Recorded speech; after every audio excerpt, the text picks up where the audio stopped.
Chapter 29. What's coming has come. The last class of the afternoon was self-study. Pinliang stood up and walked to Lin Yi's side, knocking on Lin Yi's desk twice. "What's up?" Lin Yi raised his head, a hint of impatience in his eyes. Kong Xiaobo turned around as well, looking at Lin Yi and Pinliang curiously. He didn't know how the two had gotten into a grudge, but Pinliang wasn't someone Lin Yi could mess with. "Come with me if you dare," Pinliang said arrogantly. "Sorry, I'm busy. I need to study." Lin Yi lowered his head and continued flipping through his math book. "You're scared just like that? Coward." Pinliang humphed coldly. "You can hide for now, but you can't hide forever. Just you wait for school." With that, he walked back to his seat without looking back. "I say, bro, what did you do to piss off this god?" Kong Xiaobo whispered to Lin Yi. "He's not easy to mess with. Could there be some kind of misunderstanding in between?" Lin Yi smiled bitterly.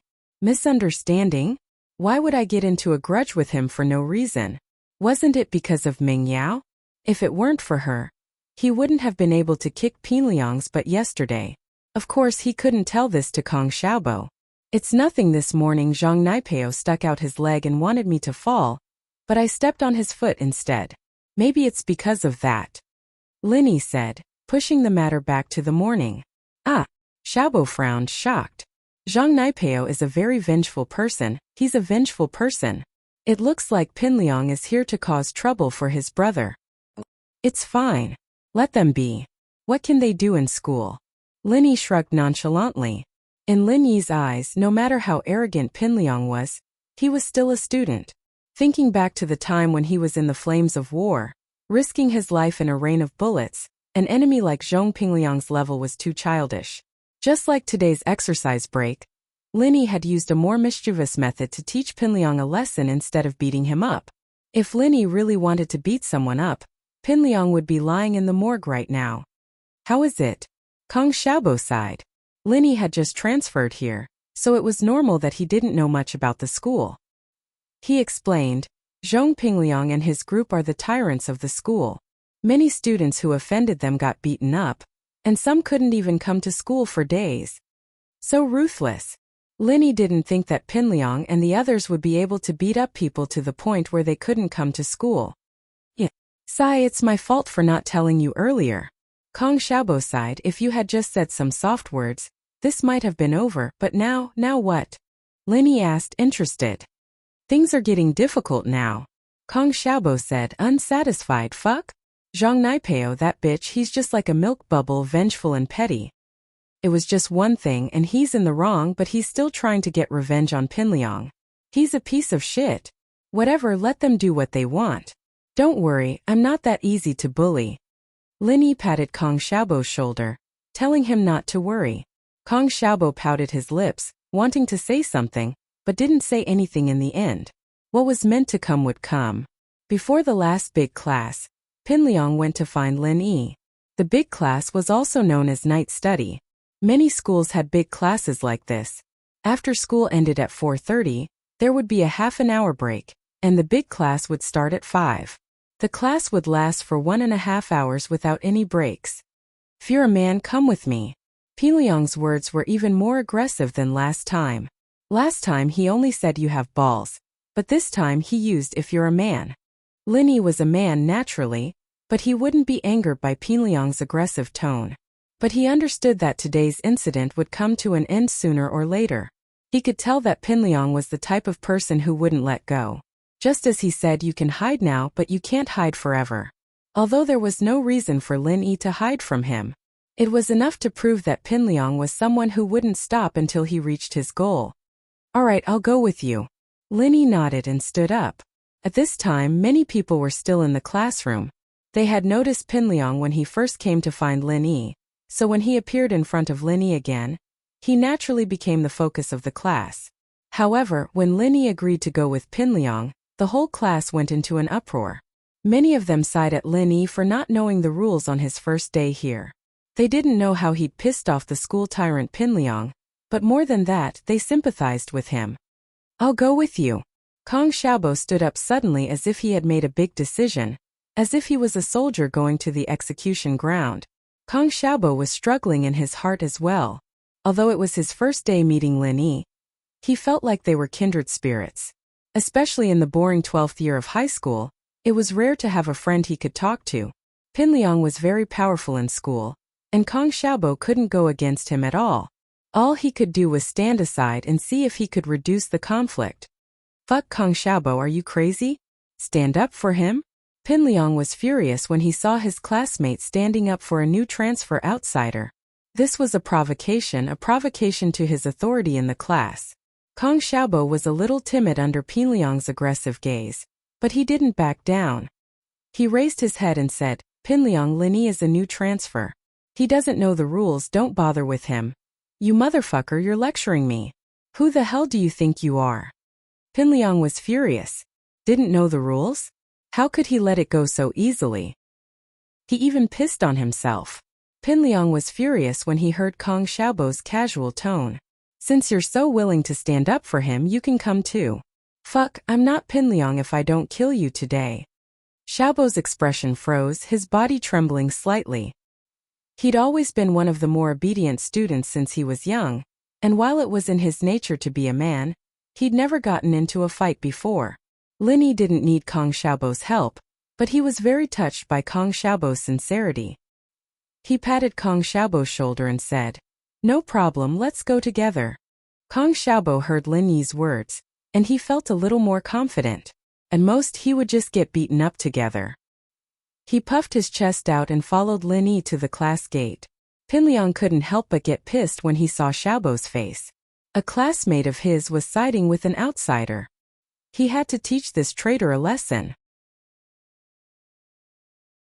Chapter 30.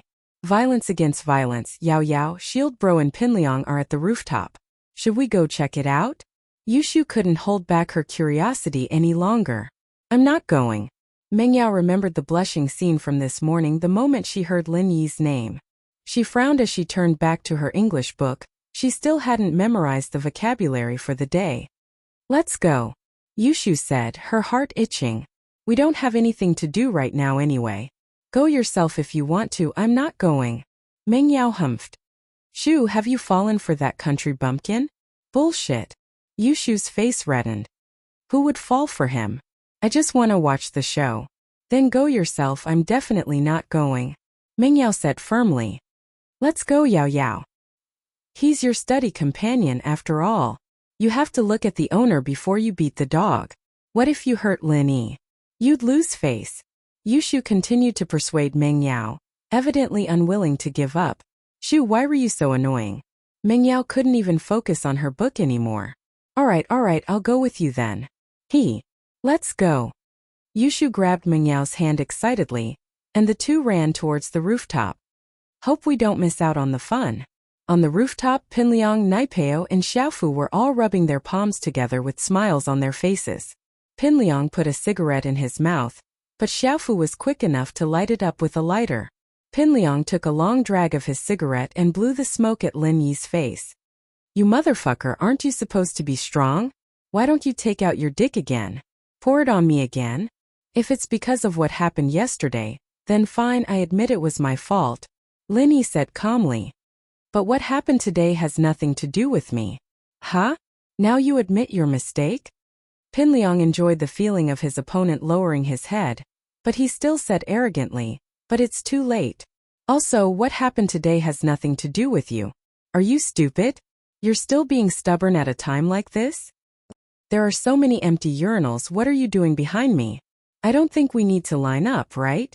Lin Yi said seriously. Don't say that, it's useless even if you apologize. Xiaofu, teach him a lesson. Pinliang waved his hand at Xiaofu. Hey, I'm coming.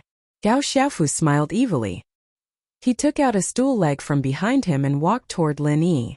Lin Yi felt a little apologetic for kicking Pinliang out of the blue yesterday. He'd wanted to find a chance to talk to Pinliang about it, but it seemed like there wasn't a need for that now. He'd have to use violence to deal with people like Pinliang. Look at you, kid. Who can't you piss off? You just had to piss off Liang, bro. You really don't want to live anymore. Xiaofu said as he raised the stool leg and smashed it at Lin Yi. Pinliang was smoking proudly on the side, feeling very satisfied. Who told you to piss off me? I'll change my surname if I don't beat your head up today. Pinliang seemed to be imagining the scene of Lin Yi's head splattering blood. He licked his lips in excitement. Smack! Xiaofu swung the stool leg, but Pinliang didn't see the scene of Lin Yi's blood splattering. Upon closer inspection, he realized that the stool leg was in Lin Yi's hand. Xiaofu frowned and pulled hard at the stool leg, but it wouldn't budge. He panicked and increased his strength. Xiaofu, what the hell are you doing? Pinliang, on the other hand, didn't know about Xiaofu's predicament. He asked as he watched him and Lin Yi tussle. Liang bro, this kid's a bit strong. Xiaofu said. Naipeo, you go together. Pinliang wasn't very happy. He didn't expect this kid to have some skills. Normal students would be scared witless the moment they stepped onto the rooftop. Lin Yi, watch out. Kong Xiaobo warned when he saw Lin Yi dealing with Xiaofu, and Naipeo charging over with a mop stick. Lin Yi thought that these students were just trying to scare the other party, but he didn't expect them to use weapons like stool legs and mop sticks. It'd be a serious injury if it hit the head. Kong Xiaobo was afraid that Lin Yi wouldn't be able to handle it. He braced himself and went over to Naipeo. Naipeo didn't expect that Kong Xiaobo, who usually didn't say a word in class, would dare to go against him. He wasn't happy at all, and so he wasn't in a rush to attack Lin Yi. He wanted to take down Kong Xiaobo first. Lin Yi had a rough idea of what Xiaobo was capable of too. The way he'd faced the enemy didn't look like someone who got into fights often. The fact that he'd come to the balcony with Lin Yi out of brotherhood was something Lin Yi found very rare. Kong Xiaobo, on the other hand, was scared. He'd never been in a fight before, and he didn't know what to do. He closed his eyes, waved his hands, and charged forward. Naipeo had never seen someone as stupid as Lin Yi before. Closing his eyes and charging forward? Wasn't that suicide? Naipeo cackled as he raised the mop stick towards Kong Xiaobo. Lin Yi didn't dare be careless this time. If he didn't go all out, Kong Xiaobo would probably die here today. With that in mind, Lin Yi didn't hold back anymore. He pulled back his hand and pulled hard, causing Xiaofu to stumble. He then sent a kick out, and before Xiaofu knew what was going on, he let go of the stool leg and crouched down, clutching his stomach in pain. Xiaofu's face turned the color of pig liver. He felt like he was going to throw up the barbecue he'd eaten in the afternoon. Kong Xiaobo didn't know what was going on as he charged forward when he felt a sharp gust of wind sweep past him. He opened his eyes to see a mop stick falling from above his head. Kong Xiaobo's heart skipped a beat. It was over, it was over. Kong Xiaobo thought of his mother, who'd been laid off at home, his father working hard in the factory, and his sister working outside. If he were to get hurt, what would he do to pay for the medical bills? Pack. A loud sound rang out, and Kong Xiaobo felt the world spinning around him. It was all over. Arg! A sharp howl rang out, scaring Kong Xiaobo out of his stupor. He touched his head. It seemed like nothing had happened. He opened his eyes, puzzled, and saw Naipeo clutching his head, twitching on the ground in pain. His forehead was covered in blood. Lin Yi didn't go too far with his punishment. He didn't go for the back of Naipeo's head or temples, choosing the forehead instead. It was a tough spot, and a stool leg wouldn't do much damage. At most, it would cause some blood and a slight concussion. Chapter 31. Chapter 31. Deep lesson. By the time Meng Yao and Yushu got to the rooftop, Lin Yi had already taken care of Gao Xiaofu and Zhang Naipeo. Yushu was a little disappointed as she looked at the two groaning figures on the ground.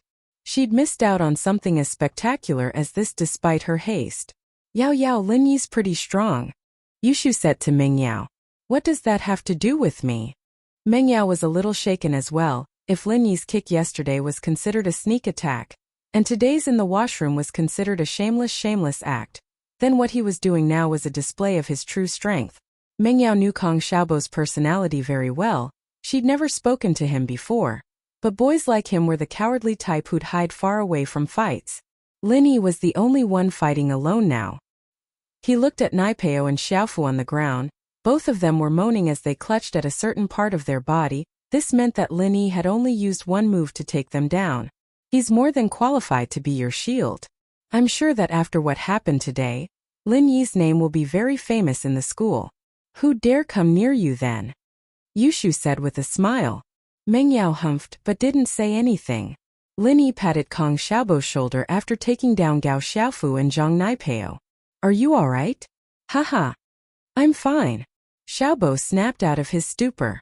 He didn't expect Lin Yi to be this strong, taking down two of Pinliang's generals in just 2 moves. He really was a master in disguise. Bro, you're amazing. Pinliang, I didn't want to do this, but you forced my hand. I had no choice. Lin Yi walked up to Pinliang innocently. Pinliang naturally wasn't scared. Lin Yi was strong, but he'd seen that it was just a trick. He'd kicked Gao Xiaofu when he wasn't paying attention, snatched the stool leg from his hands, and kicked it at Naipeo when he wasn't paying attention. As such, Pinliang didn't think that Lin Yi was that strong. He thought that he'd gotten lucky. Pinliang reached out, and a dagger appeared in his hand, calming him down a little. Lin Yi, don't say useless things. If I don't kill you today, I won't be able to live in this school anymore. With that, Pinliang pulled out his dagger and stabbed at Lin Yi. Lin Yi didn't think that Pinliang would go to such extreme. The kid didn't think about the consequences at all. If a murder happened in school, his family wouldn't be able to get away with it no matter how powerful they were. Lin Yi decided to teach him a lesson he wouldn't forget. If he wasn't the one standing here today, he'd be the one getting stabbed. When Pinliang's dagger came at him, Lin Yi grabbed his wrist. Pinliang was on the brink of insanity. He kept twisting his body after Lin Yi grabbed his wrist, trying to stab the dagger into Lin Yi's body as he screamed, "Lin Yi, I'll fucking kill you." Yushu couldn't help but cover her mouth when Pinliang charged at her. She knew what Pinliang was capable of, and she didn't know if Lin Yi could dodge the attack.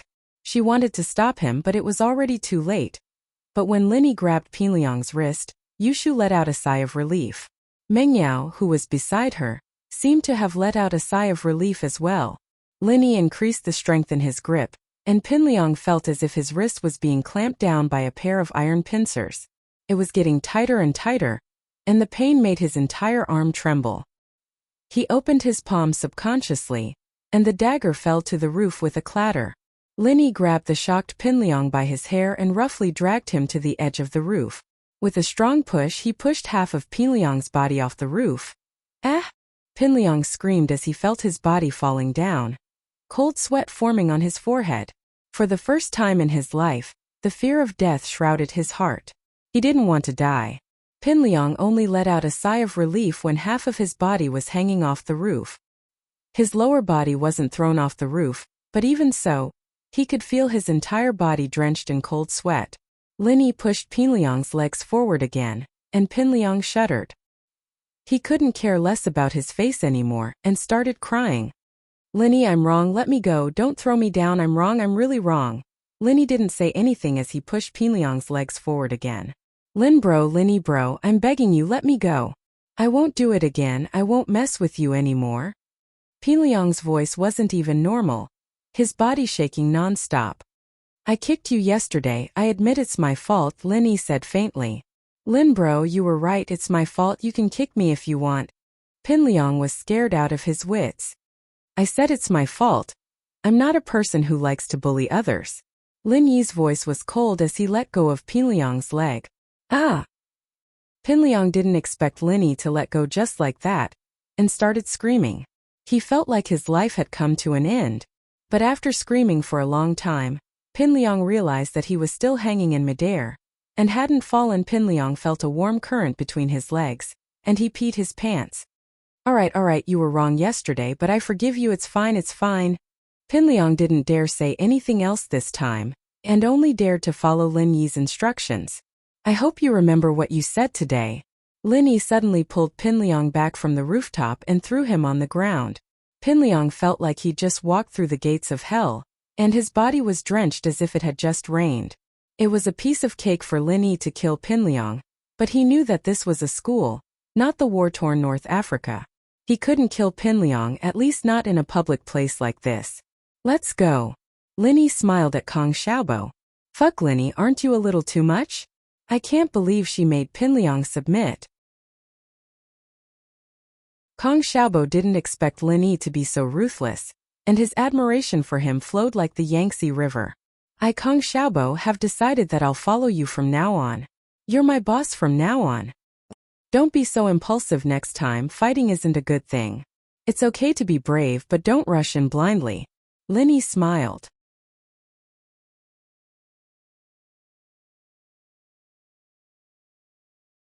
Chapter 32. He did it himself, Lin Yi blinked, raising his head to look at the balcony's entrance. Who else could it be if not Meng Yao and Yushu? Lin Yi, on the other hand, didn't think that Meng Yao and Yushu would have a crush on him or whatsoever. He could guess that they were here because Yushu wanted to join in the fun, and dragged Meng Yao along. Just watching the show. Lin Yi said nonchalantly. Why do I get the feeling that it's Meng Yao and Yushu from our class? Kong Xiaobo, on the other hand, was getting a little excited. Boss, don't tell me you've gotten two beauties to you? You're thinking too much. Lin Yi said helplessly as he patted Kong Xiaobo on the back of his head. I should have let Naipeo hit you in the head to wake you up if I'd known you were this talkative. Heh. Kong Xiaobo laughed heartily. Kong Xiaobo had spent 3 years in high school, 3 years of being a coward. Who would have thought that he'd be this cocky right before his graduation? Kong Xiaobo felt an indescribable sense of satisfaction as he looked at the 3 school tyrants on the ground. Liang bro, are you alright? Xiaofu's injuries weren't that bad, and his stomach wasn't hurting as much anymore. He ran to Pinliang's side after Lin Yi left, helping him up. I'm fine, Pinliang said, his face pale. He didn't seem to be lying. What do we do, Liang bro? Are we just going to let it go like that? Xiaofu asked, very upset. Motherfucker. I've suffered a huge setback today. Pinliang cursed fiercely. I didn't think the kid had some tricks up his sleeve. I almost fell for it. It's all my fault. Xiaofu quickly apologized when he saw the unfriendly look on Pinliang's face. He didn't want Pinliang to vent his anger on him. It's not your fault. Pinliang waved his hand. He'd been tormented quite badly by Lin Yi himself, and couldn't blame anyone else. All he could say was that they weren't a match for Lin Yi. The 3 of us aren't a match for that kid. We'll have to ask for help if we want to teach him a lesson. Why don't we talk to Zhou Ruoming and ask him to show up? Gao Xiaofu suggested. If we don't look for him, we'll lose face if he finds out about this. We won't be able to stay in school anymore. Pinliang said with a wave of his hand. I'll go to my dad's place. Lin Yi and Kong Xiaobo returned to the classroom safely, and the students who'd been worried about them breathed a sigh of relief. Most of the students still hated Pinliang's arrogance, but there were a few who were happy to see that Lin Yi and Kong Xiaobo were fine. What confused them, however, was that Pinliang, Xiaofu, and Naipeo didn't return to the classroom at all. They were nowhere to be seen even when the class started. This meant that something was wrong. Pinliang didn't want Zhou Ruoming to know about this, but he still bumped into Zhou Ruoming on the field. Xiaofu held on to Naipeo as they followed behind Pinliang, the 3 of them looking like soldiers who just lost a battle, stumbling as they walked. Pinliang, what's wrong with you guys? Zhou Ruoming was playing basketball on the field when he saw the 3 familiar faces. He took a closer look and realized that it was Pinliang's friends. Pinliang cursed inwardly at his bad luck. His teeth would get stuck when he was down on his luck. Why did he have to run into him like this? As one of the Big Four, Pinliang cared a lot about his reputation.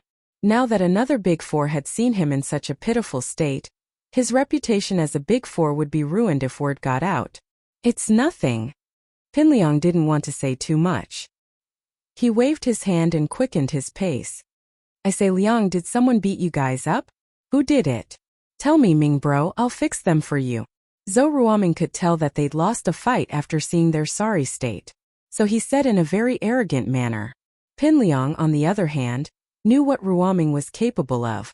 He was the best fighter out of the Big Four, and he had dealings with the underworld as well. He was a real gun and knife user. But what happened today was too embarrassing, and Pinliang didn't want too many people to know about it. He waved his hand. It's nothing, we were just sparring and we ended up using too much force. Since Pinliang didn't want to say anything, Zhou Ruoming didn't ask anymore. He watched as the 3 left and Zhou Ruoming shook his head. Idiot, hitting your own people? Trying to kill them? I don't believe it. Boss, where do you live? Can we leave together after school? Kong Xiaobo was still in a state of excitement. He admired his new boss from the bottom of his heart. Lin Yi's heart skipped a beat. He couldn't let anyone know that he was leaving with Mingyao tonight. He didn't mind, but Mingyao wouldn't want it. With that in mind, Linny said, "My house is pretty far. You go first, I'll leave later. Then I'll wait for you. We can walk to the school gate together." Kong Xiaobo said, a little reluctant. He wanted to talk to Linny a little longer. He never thought that Pinliang would be beaten to the point where he couldn't even get up. Sure. Linny knew that if he kept pushing it away, Kong Xiaobo's suspicions would be aroused. They were walking to the school gate together anyways, and he'd wait until Kong Xiaobo was far away before getting into Faubert's car. Mingyao and Yushu had already packed up and left the classroom. Linny took advantage of the time difference, and after a while he put on his bag and left the classroom with Kong Xiaobo. "Boss, let me tell you a secret," Kong Xiaobo whispered as they walked out of the classroom. "What secret?" Linny looked at Kong Xiaobo, puzzled. Why was this guy talking so strangely? "I live very close to the commoner beauty, Tang Yun's house," Kong Xiaobo said with a perverted smile. "Actually, I often see her riding her bike home." "Fuck." Linny slapped the back of Kong Xiaobo's head. "Why are you thinking about that? What secret is that? What does living close to your house have to do with me? Are you really not interested in her?" Kong Xiaobo asked, not believing him. "It's not that I'm not interested. It's that I've never seen what she looks like. You want me to be interested in a random person? That's impossible," Linny said, amused. "All right, go back, I'm leaving too."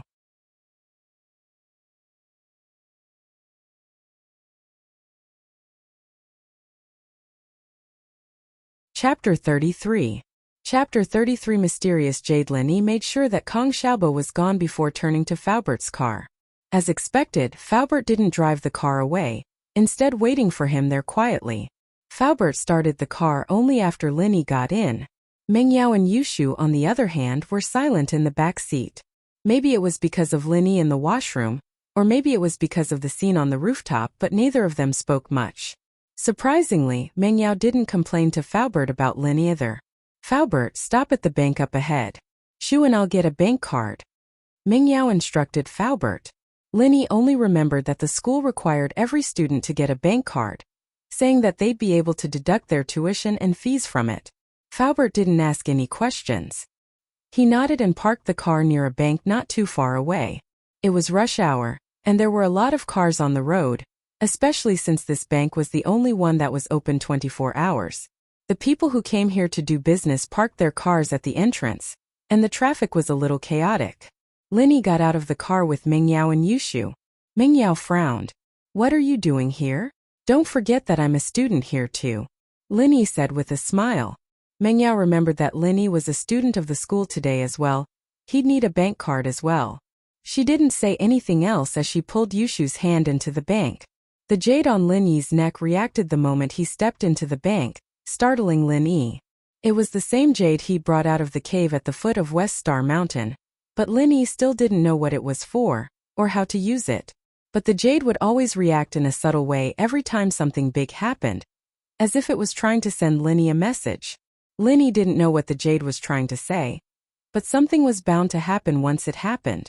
Just like that time in North Africa, he and the person he was protecting were trapped in the enemy's encirclement, but he relied on the early warning of the jade pendant time and time again to avoid the enemy's attacks, and was finally rescued. Or perhaps, before something good happened, the jade pendant would give a similar warning. For example, he once helped old Lin buy a lottery ticket and won $20. So no matter what, the jade's reaction made Lin Yi's nerves go on high alert. Mingyao and Yushu got their numbers after entering the bank, and Linny got his number as well before sitting down at the waiting area. Linny sat beside Yushu, knowing that Mingyao was still hostile towards him. Yushu looked at Linny meaningfully, the corner of her lips curling up. Linny was in a very tense state as he waited for his number. Every time the jade reacted, something would happen, and this time would be no exception. Suddenly, Lin Yi's eyes stopped on a black MPV parked outside the bank. "Let's go." Linny stood up abruptly, grabbing Yushu's hand as he spoke to Mingyao and Yushu. What are you doing?" Yushu blinked as she looked at Linny, her face blushing. She'd only held her brother's hand before, and she'd never held the hand of a young man before. Yushu didn't know what to do when Linny grabbed her hand out of the blue, and she just stood there dumbfounded. Let's get out of here, we don't have time to explain. Linny panicked as he tried to pull Yushu up. Slap! Mengyao slapped Linny's hand away from Yushu's. In actuality, it was more like Linny had let go of Yushu's hand subconsciously. Mengyao wouldn't have been able to pull that off with her strength alone. Linny, what are you doing? Are you taking advantage of Shu? Mengyao glared at Linny, her eyes full of anger. I don't have time to explain, you guys leave with me. Lin Yi's eyes glanced at the corner of the street not far away from the bank's window as he said anxiously, taking advantage? Linny almost fainted. What kind of advantage was that? Why? Mengyao humphed, who do you think you are? What's wrong with you? If you want to leave, you can leave by yourself. We still need to get a card. Yushu didn't know what was going on. What was wrong with Lin Yi? He looked calm and collected. Why was he so impulsive all of a sudden? Let's get out of here first. Lin Yi couldn't help but say as he grabbed their hands. Yushu and Mengyao's hands were pulled up by Lin Yi, one on the left and one on the right. Let go. Mengyao was going crazy. She didn't think that Lin Yi would reach out to her after molesting Yushu. She tried her best to shake off Lin Yi's hands. Yao, let's get out of here first. Yushu was more rational than Mengyao. She had recovered from the shock and saw that Lin Yi's face didn't have that perverted expression on it anymore. Instead, it was replaced with an anxious expression. Yushu understood Lin Yi better than Mengyao did. And she knew that Lin Yi wouldn't come all the way to the bank just to mess with them. If he really wanted to take advantage of them, then last night would have been the best time to do so. Unless there was something wrong with his brain, he wouldn't choose to do it in a crowded bank. Mengyao paused and looked at Yushu strangely. She didn't understand why Yushu was on Lin Yi's side all of a sudden. Lin Yi looked at the hesitant Mengyao and sighed. It was too late. This was because he had already seen a few men in black trench coats pushing open the door of the bank and walking in. Bang! A sharp gunshot rang out, and the orderly bank immediately fell into chaos. Screams, children's cries, and the alarm went off at the same time. Don't move, we'll kill whoever moves. The leader was a bald man wearing a black mask. He raised a black pistol and shouted at the people in the bank. Lin Yi sighed softly. He had missed the best opportunity to escape when he was fighting with Mengyao and Yushu. It seemed like it was impossible for him to escape now.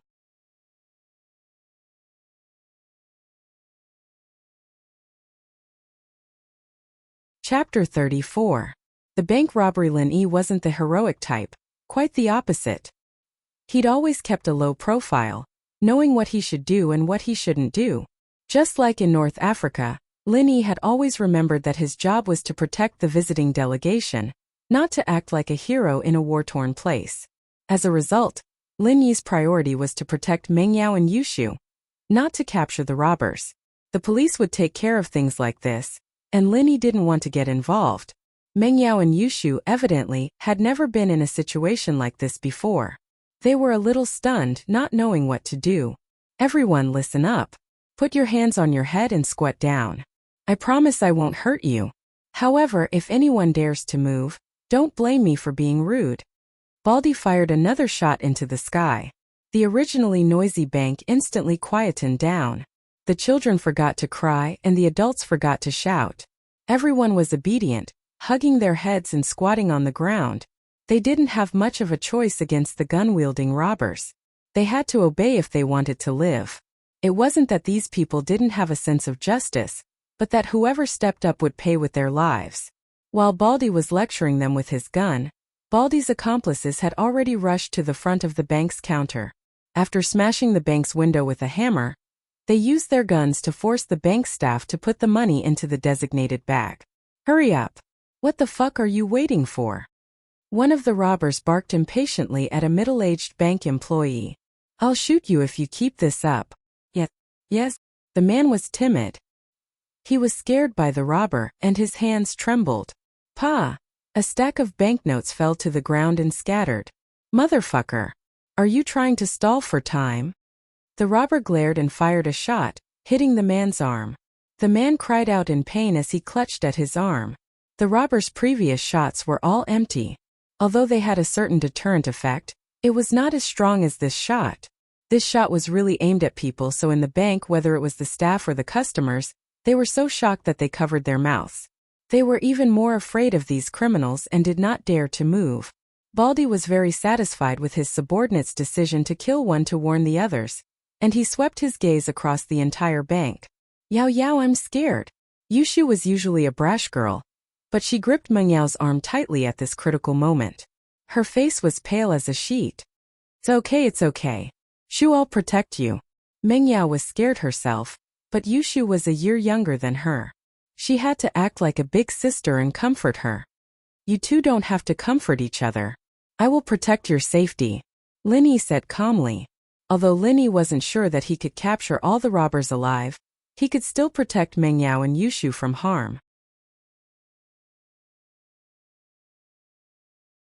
Meng Yao moved her lips, wanting to say something sarcastic to Lin Yi out of habit, but she didn't say anything when she saw his determined gaze. Seeing that the robbers were about to leave the bank, police sirens came from outside the bank. The customers in the bank frowned when they heard the sirens. After all, sometimes it was a good thing that the police came, but in this situation the robbers couldn't run away. It was inevitable that they would do something extreme. If they took a few more hostages, it would be even worse. So most of the people felt gloomy at this moment. To them, it didn't matter how much money was lost in the bank. Being able to walk out of here safely was the most important thing. The robbers in the bank, listen to me. You are now surrounded. Please put down your weapons immediately. Surrender and fight for leniency is your only way out. Otherwise, only death awaits you. Outside the bank, there was a voice shouting into the microphone. Humph. Baldy heard the voice and humphed coldly. He turned to one of his men. Tell the people outside that I'll kill them if they do anything. The man understood immediately and came to the bank's door. What the hell are you yelling for? Yell again and our boss will kill them. The police at the door went silent. They had to save the bank, but they also had to protect the people inside. It was a tough job. After receiving the call, the vice captain of the criminal police team, Ling Shan, rushed to the bank with a large group of people. The captain of the criminal police team, Yang Huaijuan, had gone to another city for a meeting, and Ling Shan was left in charge of the team. To be honest, Ling Shan was under a lot of pressure, especially after the call from the director. He told her to lead a team to deal with the bank robbery, hinting to her that Peng Zhan's daughter and Elder Chen's granddaughter were in the bank as well. If something were to happen to Yushu, it wouldn't just be him, the director, but even the officials above him would be shaken. So, after the robber's threatening words, Ling Shan decisively ordered her men to stop yelling and not do anything to provoke the robber. Baldy was very satisfied with the policeman's silence. He carried his gun and scanned the group of customers who were squatting on the ground. Many customers also understood that the criminals wanted to find a hostage as a bargaining chip with the police. So thinking of this, many people quickly lowered their heads and didn't dare to raise their heads. They were afraid that they would be the ones chosen. After all, once they became the robber's hostage, their lives would be in danger. They didn't have the courage to face these cruel robbers. Baldy smiled coldly as he walked towards the crowd. His eyes finally landed on Meng Yao, who was standing beside Lin Yi. You. Stand up. Baldy pointed his gun at Meng Yao. Meng Yao was shocked. She subconsciously tightened her grip on Yushu's hand and looked up at Baldy. Huh. You're quite pretty, girl. Baldy laughed lewdly and pointed his gun at Meng Yao again. I'm talking to you. Stand up. Meng Yao had never been in a situation like this. Her heart was beating very fast. She didn't know what to do, but she forced herself to stay strong. She told herself that she couldn't cry at a time like this. She had to be strong.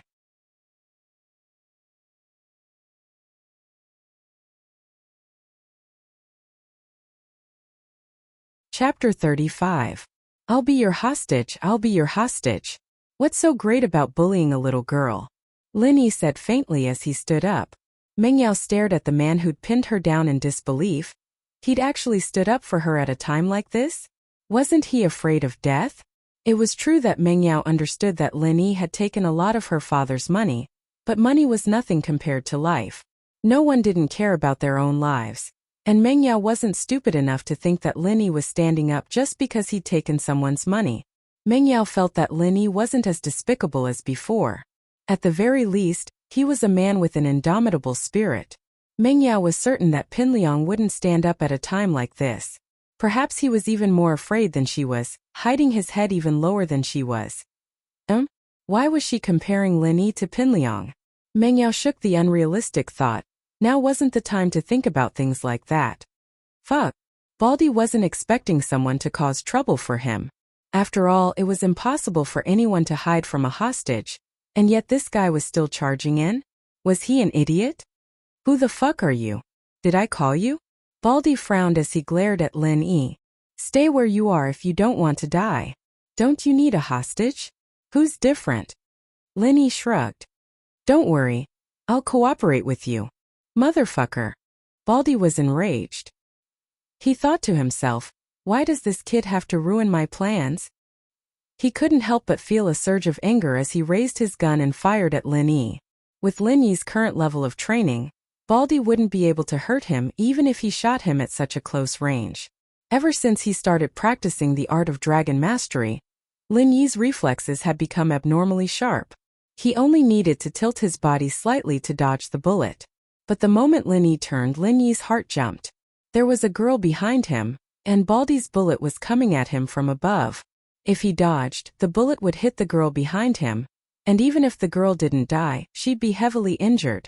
Lin Yi clenched his teeth and turned his body around again, facing the bullet. The bullet pierced into Lin Yi's thigh. It wasn't as painful as it should have been, but Lin Yi still frowned. Fortunately, Lin Yi's positioning wasn't bad, and the bullet hit the flesh instead of the leg bone. Ah! The crowd screamed involuntarily, and Meng Yao and Yushu covered their mouths at the same time. Lin Yi took a bullet. Meng Yao and Yushu, on the other hand, saw it all clearly. Lin Yi could have easily dodged the shot, but he didn't want to hurt the girl behind him, so he took the shot. At the thought, Meng Yao's gaze on the girl behind Lin Yi grew angrier. Fuck, there's someone who's not afraid of death. Baldy was very surprised. Was this kid crazy? Boss, there are more and more cops outside. One of the robbers ran over and whispered to Baldy. Fuck. Baldy cursed and pointed his gun at Lin Yi's head. Since you're willing to be a hostage, then you'll do it together. Ma Lu, look after this kid. Alright. Ma Lu took out his gun and pointed it at Lin Yi's head. Kid, who told you to act like you're a hero at a time like this? It's not that easy to be a hero. Lin Yi didn't say anything, and he was thinking about whether he should do it here or wait for a while. But here the robbers were too scattered, and it wasn't convenient for him to make a move. There were too many people here, and it'd be even harder to make a move if there was a big mess. Girls, stand up. Baldy didn't want to let go of Meng Yao. He aimed his gun at Meng Yao again. She didn't know why, but Meng Yao wasn't as scared as before. She stopped Yushu, who was about to stand up with her, with a look, and stood up resolutely. Yushu wanted to stand up with Meng Yao, but Meng Yao's eyes told her not to go, and go back and think of a way to save them. Naturally, Yushu wouldn't let her emotions get the better of her. Let's go. Baldy pointed the gun at Meng Yao's head and said. Lin Yi was a little puzzled. Why did Baldy have his eyes on Meng Yao? Could it be because of Meng Yao's beauty? Lin Yi could only think of that, because he couldn't think of anything else that would make Baldy interested in Meng Yao. Logically speaking, one hostage was enough. When negotiating with the police, it wasn't about how many hostages you had, but whether or not you had a hostage. Even if you had a hostage, the police wouldn't act rashly. Police outside, listen up. Baldy's underling, who had gone to talk to the police, stood at the bank's entrance and continued shouting, Everyone, retreat 100 meters away, and don't send anyone to follow us after we get in the car, or we'll kill the hostages. Outside the bank, Ling Shan frowned when she heard the robber's words. Naturally, she didn't want to retreat 100 meters, but when she remembered that there were hostages in the bank, she sighed and said to her underlings, retreat. Actually, Ling Shan didn't want to surround the bank in public, because it would only put pressure on the robbers and make them do crazy things. If they surrounded the bank and followed them secretly, the robbers might not choose hostages. But Ling Shan's suggestion was called heroism by the police, and it made her very depressed.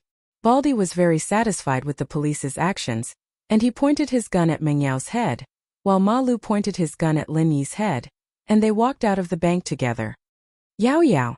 Faubert, who was standing beside Ling Shan, suddenly saw Meng Yao in the robber's hands, and his heart skipped a beat. Mr. Li, you know the hostage? Ling Shan had a bad feeling about this. That's Mr. Chu's daughter, Meng.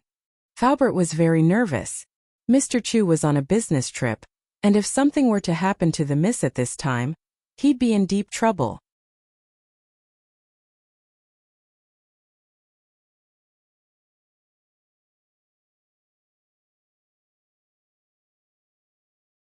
Chapter 36.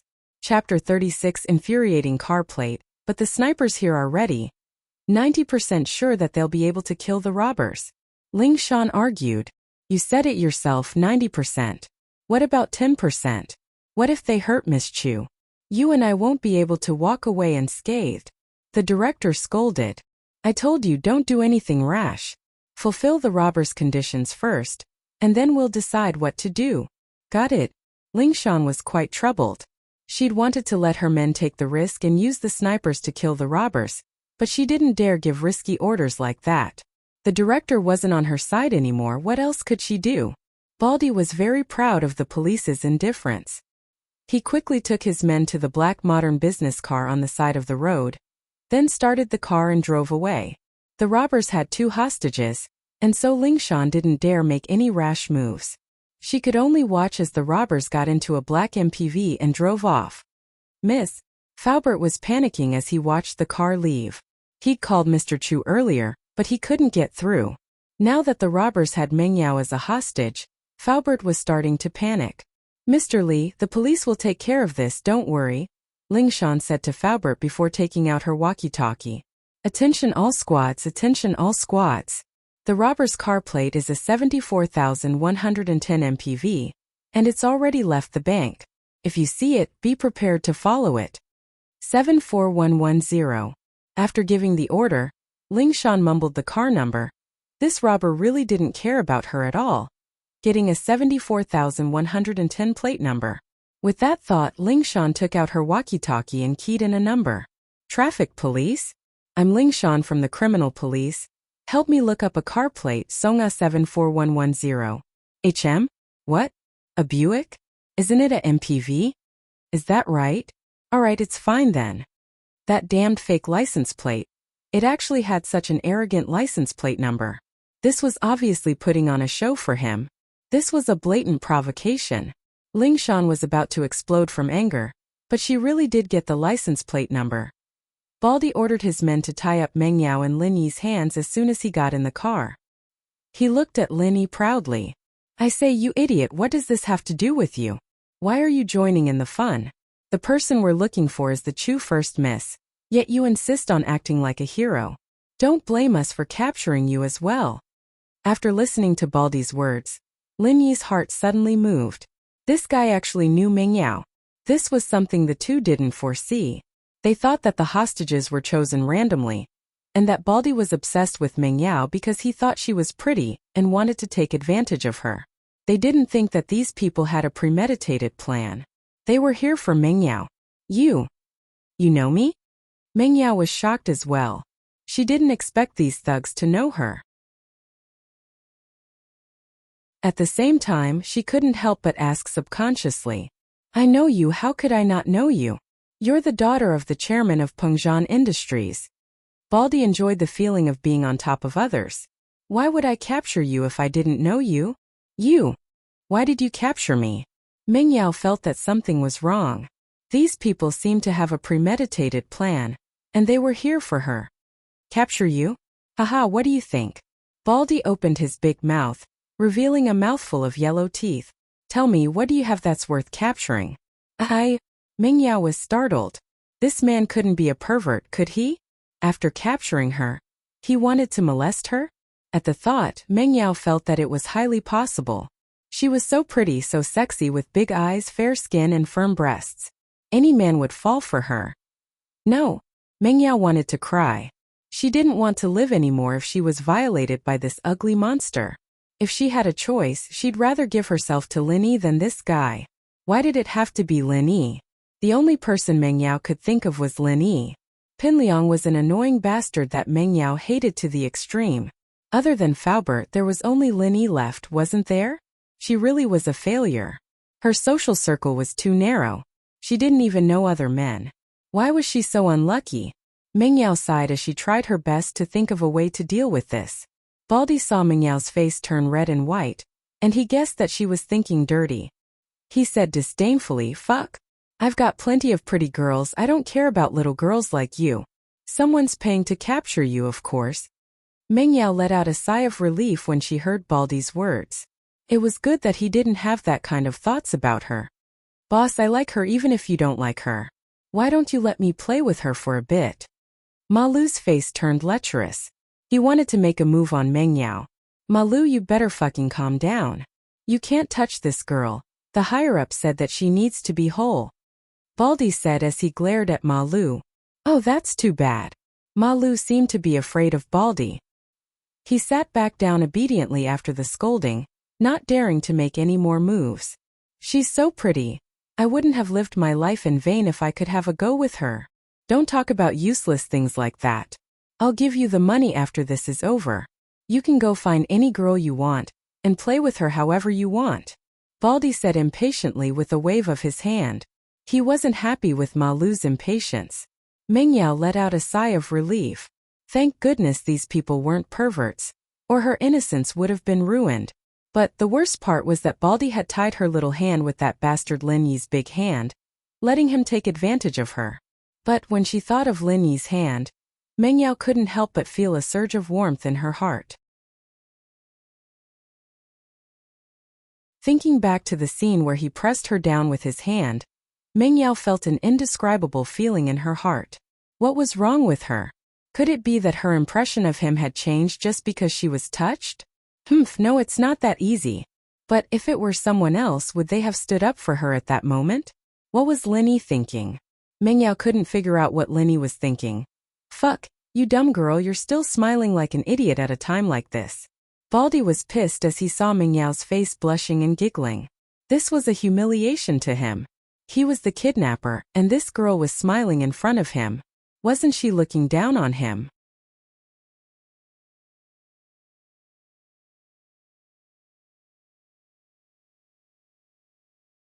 Chapter 37. Chapter 37. Who killed who? All you know how to do is curse women. What kind of ability is that? Lin Yi curled his lips as he looked at Baldy. "I say, Baldy, your real goal isn't to rob a bank, is it? Robbing a bank was just a cover, wasn't it? Your real goal was Meng Yao? So what if you saw through me? You're still my prisoner, aren't you?" There was no need for Baldy to deny it at this point. As far as he was concerned, this pretentious guy was a fish under his chopping block. He could do whatever he wanted, and he wasn't afraid of Baldy knowing his true intentions. So what if he told him, "You won't be able to run far. The police will follow you and kill you"? Lin Yi said sympathetically to Baldy. "That's impossible, I've thought of a backup plan." Baldy said proudly. "The police should be running around in circles right now, haha. There's more than one car like this." "Is that so?" Lin Yi was a little impressed with Baldy's intellect. He wasn't an idiot, but it didn't matter. The stupidest thing he'd ever done was let Lin Yi get in the car, and that meant that his mission was doomed to fail. At the same time, Ling Shan held the walkie-talkie nervously, trying to keep in touch with the other teams. "Captain Song, I'm Lu Wongli from Team 1. We've spotted a modern van with the license plate as 74110, awaiting instructions." Lu Wongli's voice came from the walkie-talkie. "Follow them, but be careful. Don't let them see you," Ling Shan ordered. "Yes." Lu Wongli ordered the driver to start the car. Ling Shan let out a breath of relief. No matter how smart you guys are, you didn't expect me to have people following you at every intersection, did you? Let's see where you can run now." Ling Shan was still feeling smug when another report came from the walkie-talkie. "Captain Song, I'm the captain of Team 2 Zhang Xiaohang. We've spotted a modern van with the license plate as 74110, awaiting instructions." This time it was Zhang Xiaohang from Team 2. "What?" Ling Shan blinked. "Where did you see it?" "Central Ring Road, awaiting instructions," Zhang Xiaohang said. "Central Road? That's not right, didn't we see Lu Wangli from 1st Squadron on Wayman Road? Lingshan said, confused. How did the kidnappers know how to drive? Did he turn around and go back? Lingshan instructed, follow them, don't let them notice you. Yes. Zhang Xiaoheng executed Lingshan's order. Captain Song? I'm Sun Jiaxia from 3rd Platoon. We've spotted the Song A74110 Hyundai van. Please give us instructions. Sun Jiaxia's voice came from the walkie-talkie again. You guys saw it too? Lingshan felt a headache coming on. Her sharp senses told her that she'd been tricked. They'd sent out more than 174,110 car this time. And this was exactly what they wanted. Lingshan was pissed to death. She'd been tricked by these kidnappers. Lingshan wasn't happy at all. If only Captain Yang was here, he'd be able to see through the kidnappers' ploy. She'd fallen for it just like that. How embarrassing. Lingshan didn't wait for him to finish before asking, did you guys find the Songshan A74110 Hyundai minivan? Yeah, Captain Song, you're amazing. We saw the Song A74110 Hyundai van, what do we do now? The captain asked. Follow them. Lingshan felt like she was about to collapse. She could basically confirm that the kidnappers had used the 1st and 2nd 74110 Hyundai van to escape after being followed by their own people. They must be far away by now. Why kidnap her? Linny narrowed his eyes. He really wanted to know why they'd kidnap Mingyao. If it was just money, then the bank robbery this time had more than 1 million kuai. Were they planning to extort money from Pengzhan? One had to know that this was a very dangerous thing. There was a high chance that they'd be caught by the police instead. Why? Good question. Baldy curled his lips and pointed at the bags of money on the floor. It's simple, I did it for money. For money? Linny frowned. Kidnap? To blackmail Mingyao's father? And make him pay the ransom? You don't need to know that, Baldy said, annoyed that Linny was asking too many questions.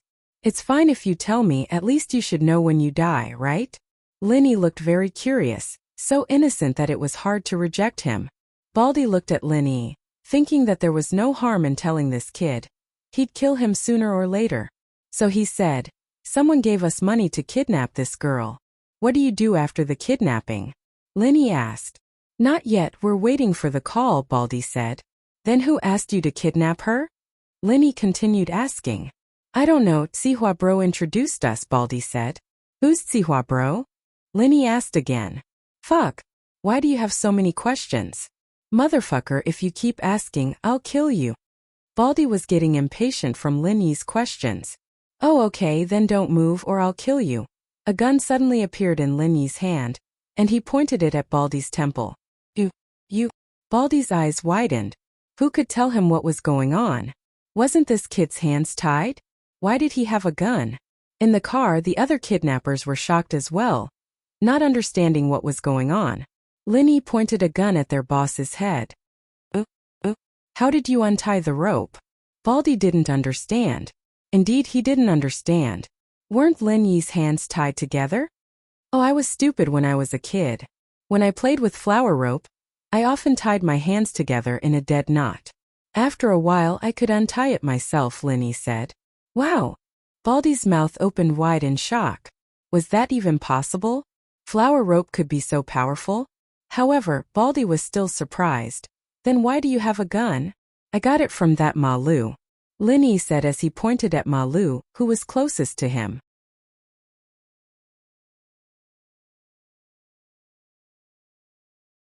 Ma Lu subconsciously touched his trouser pocket and was shocked. His gun was indeed gone. It seemed like it was really in Linny's hands. This time Baldy was completely speechless. He gave up. What was he playing at? This kid was too powerful, wasn't he? In his heart, he was cursing Ma Lu's ancestors.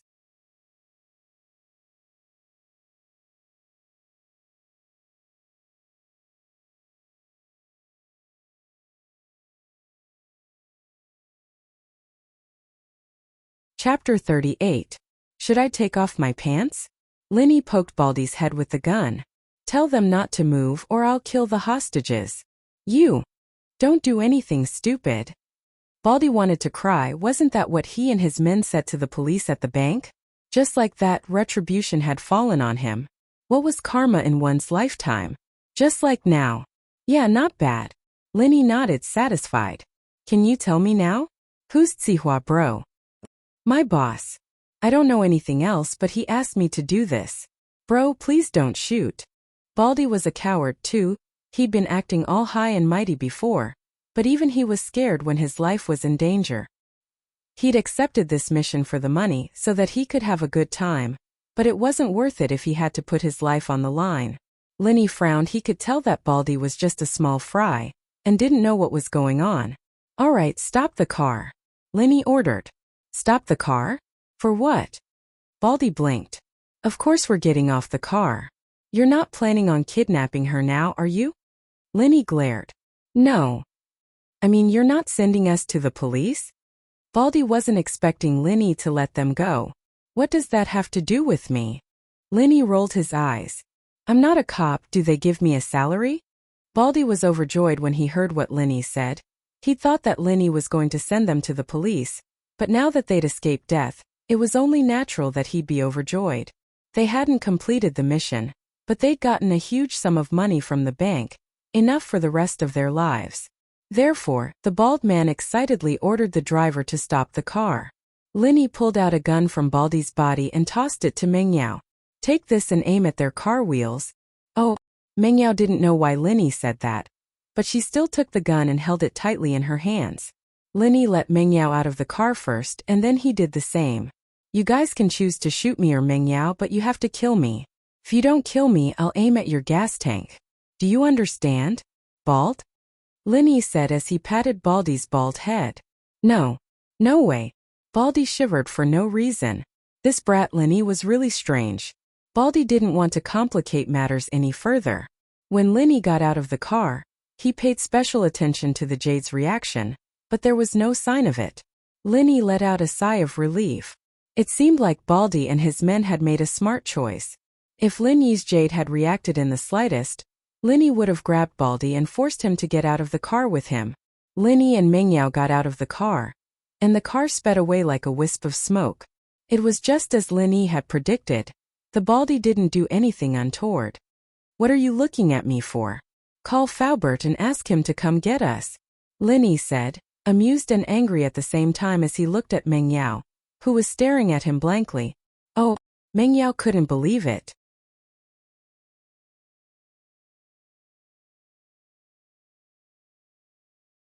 Just like that? But looking at the van driving away, it did seem like it was the case. But what was Linny doing? Using a commanding tone to talk to her? Hey, why didn't you confiscate all their guns and send them to the police station? Meng Yao was still holding a grudge against Linny's last sentence. What did he mean by he wasn't a cop and the police station didn't pay him? Couldn't he do something good? That car was full of cowards, threatening their boss with a gun. They wouldn't dare to act recklessly, but once their guns were confiscated, they'd know that they were done for. They'd make a last stand. Linny said, but you had their boss as a hostage? Meng Yao didn't understand. You're done for. Why would you care about your boss? Please don't be so naive, okay? Linny said helplessly. It was pure luck that we were able to get out of danger this time. Hey, who the hell did you piss off? These people were obviously coming for you. Humph.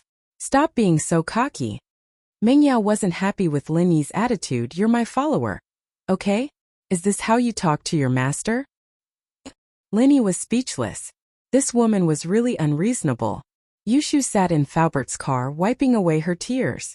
Who knew what would happen to Meng Yao and Linny after they were captured? If they were lucky, they'd be released, but if they weren't, Yushu didn't dare to think about it. Faubert, on the other hand, had a worried expression on his face. He couldn't reach Pingzhan at this critical moment, and it made him very anxious. Suddenly the phone rang. Faubert was startled and picked up the phone. He looked at the caller ID, and a mixed expression appeared on his face. It was Meng Yao's number, but it might not be her calling herself. It could also be the robbers using Meng Yao's phone to call him. Either way, there was news. Hello? Hello. Faubert picked up the phone carefully. Faubert, come get me. Meng Yao felt that Faubert's voice was so friendly for the first time. Ling Shan and the police came with Faubert. Yao Yao. Yushu was the first to rush out of the car, hugging Meng Yao tightly. You scared me. I thought I'd never see you again. Stupid girl, you're always talking nonsense. Meng Yao had recovered from the shock and didn't know whether to laugh or cry at Yushu's words. Mr. Lin, are you all right? Faubert asked quickly after seeing the blood on Lin Yi. I got shot in the thigh, it's nothing serious, right? Lin Yi stood up with a limp. It really did hurt a little, after all it was a bit of an aftershock. Faubert really admired Lin Yi now. He got shot and he said he was fine. What a real man, a real man. He wondered if Lin Yi would be speechless if he knew what Faubert was thinking. He remembered that there was a female celebrity who was jokingly called a real man. Mr. Lin, right? Please come with us to the police station to record your statement. Ling Shan walked over and said formally to Lin Yi.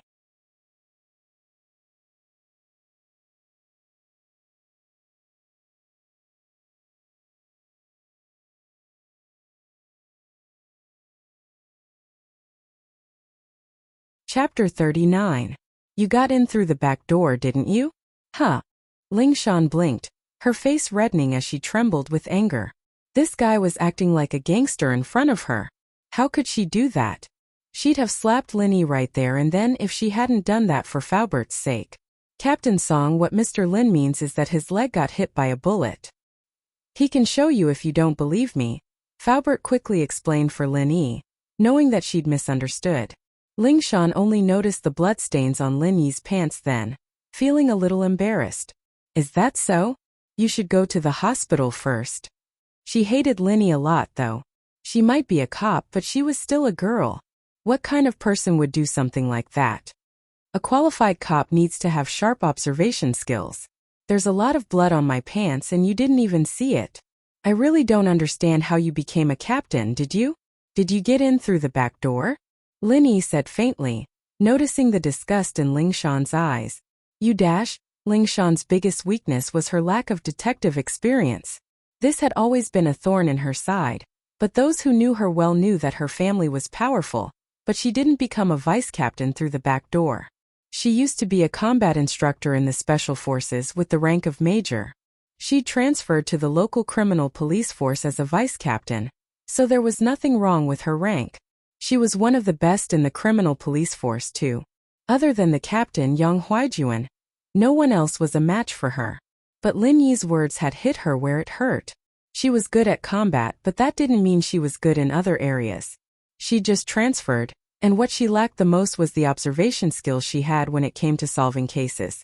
The people in the team respected her because of her skills, not because of her ability to solve cases. As a result, Ling Shan had been learning, following Huaijuan around quietly every time he went out. She understood where she was lacking. It was just that Huaijuan, who'd left his profession 2 years earlier than her, had a wealth of detective experience. Ling Shan admired him, but also felt a little jealous. But Yang Huaijuan was on a business trip today, and Ling Shan had no choice but to go alone. She ended up getting mocked by that bastard Lin Yi, pissing her off. But what Lin Yi said was the truth, and she couldn't refute it. All she could do was grit her teeth, unable to do anything. In fact, it was just a bullet that hit his body. Lin Yi could deal with it himself. In the war-torn North Africa, who would go to the hospital when they were shot? He was afraid that he would be killed by the enemy before he could reach the hospital.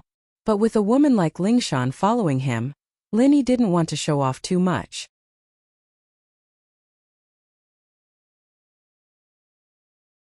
What Lin Yi didn't expect was that Ling Shan would really go against him, going to the hospital with him to record his statement. But it was up to her. Lin Yi didn't have anything to hide from her. Ling Shan didn't dare put on airs when it came to Meng Yao, the princess of Pengzhan. She didn't force her to go to the police station either. She recorded her statement in Faubert's car. Shu, how's your brother? Ling Shan and Yushu had known each other for a long time, and Ling Shan felt quite guilty towards Yushu's brother. It's none of your business.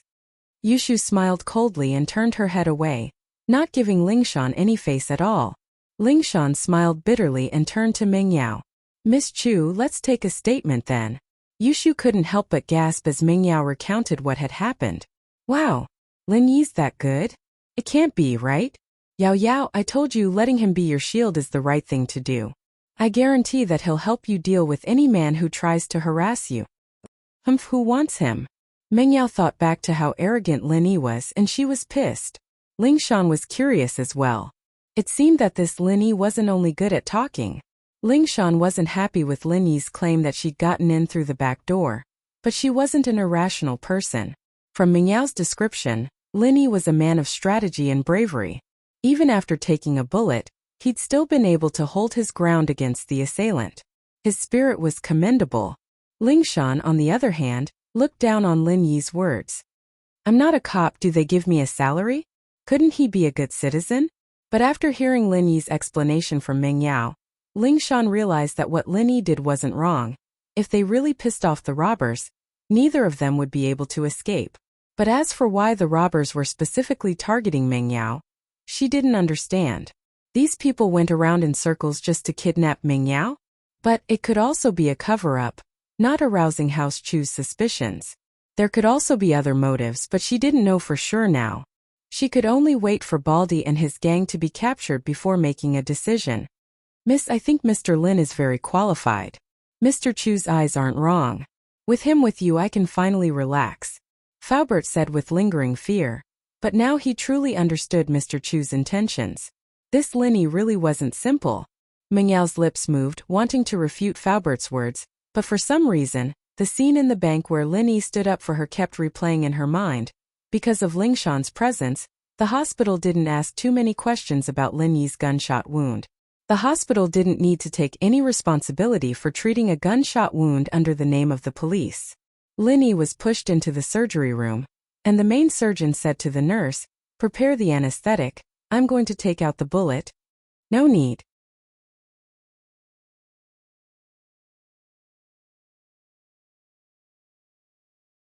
Lin Yi wasn't interested in anesthetics and other Western medicine.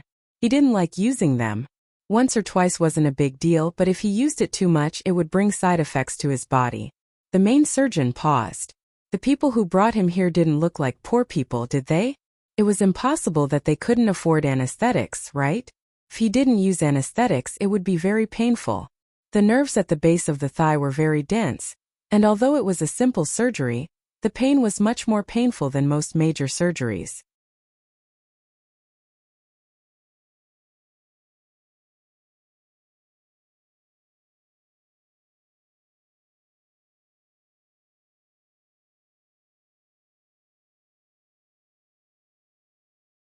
Chapter 40.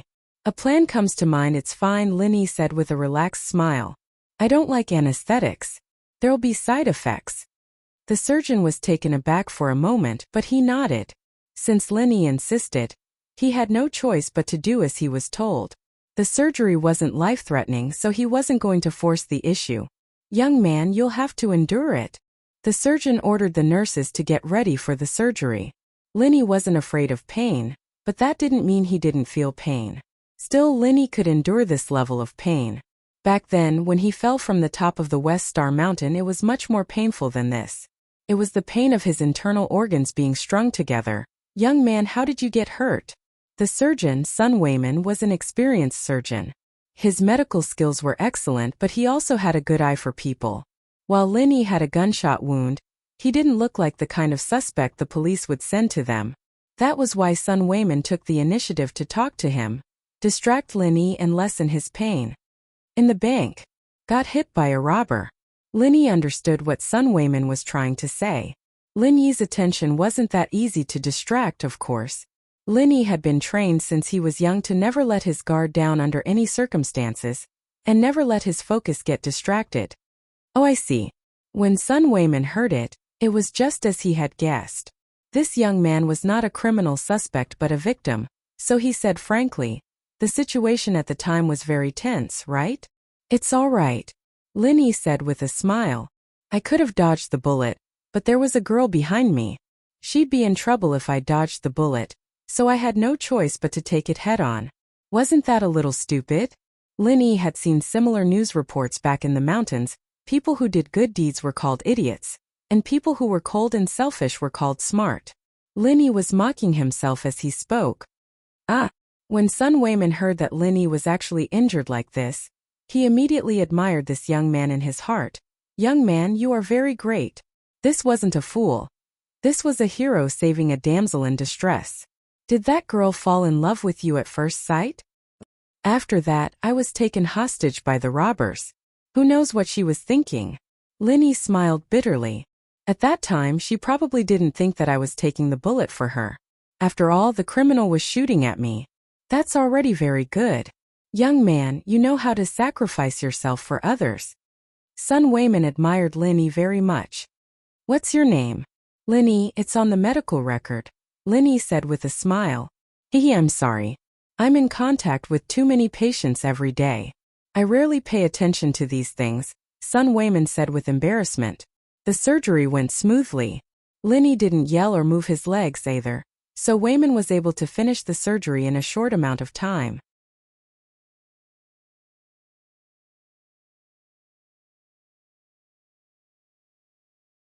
Lin Yi's reaction surprised him. He didn't use any anesthetics, but Lin Yi was able to keep up with the surgery. This young man's willpower wasn't simple at all. After the surgery, Ling Shan came to the room to record Lin Yi's statement. She ran into Sun Weiben, the main surgeon. Sun Weiben naturally praised Lin Yi. Officer Song, this young man is really rare. Sacrificing himself for others, he should be a role model for society. You guys should give him an Outstanding Citizen Award for his bravery. What do you mean? Ling Shan admired Lin Yi's calmness in the face of the criminal. But that didn't count as sacrificing himself for others, did it? Meng Yao didn't go into too much detail about Lin Yi taking the bullet in the bank. She only said that Lin Yi was shot by the robber, so Ling Shan didn't know the details of the whole thing. Oh, you still don't know? Lin Yi could have dodged the gunman's shot, but he saw that there was a girl behind him. If he dodged the shot, the girl behind him would be in trouble, and so he took the shot. Sun Wayman praised. It's the first time I've seen a young man with such a sense of justice and compassion. Ling Shan frowned. Was this for real? Why did it sound like a story? Plus, a bullet wasn't something that Lin Yi could dodge just because he wanted to. Sun Wayman was a special ops instructor, and even he couldn't guarantee that he could dodge a bullet. Was this Lin Yi better than him? Ling Shan couldn't believe it. Dr. Sun, who did you hear this from? Lin Yi told me himself. Sun Wayman said. He said it himself? Ling Shan paused. How could she believe her own words? Was he messing with her? She said that she could kill an elephant with one punch. Who'd believe her? Sun Wayman saw that Ling Shan was doubtful as well. He smiled. This guy didn't even use anesthetics when he took the bullet out, and he didn't even complain about the pain. I believe what he's saying based on his mental fortitude alone. Sun Wayman had a lot of other things to do, so he couldn't keep chatting with Ling Shan. He left after a few words, and Ling Shan pushed the door open and walked into Lin Yi's room. Lin Yi wanted to leave immediately, but that would be too shocking. After all, he was injured in the leg, not the arm.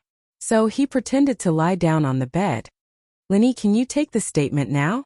She didn't know why, but seeing Lin Yi lying down on the bed with his legs crossed made Ling Shan feel like he was asking for a beating. Yes. Lin Yi laid on the bed and looked up at Ling Shan, noticing that the girl's chest was extraordinarily big. It was comparable to the AV girl he'd seen this morning, and upon closer inspection, Ling Shan's entire body was quite pretty. The temptation of the uniform. Perhaps sensing that there was something wrong with Lin Yi's eyes, Ling Shan subconsciously followed Lin Yi's gaze to her own body, and her face blushed.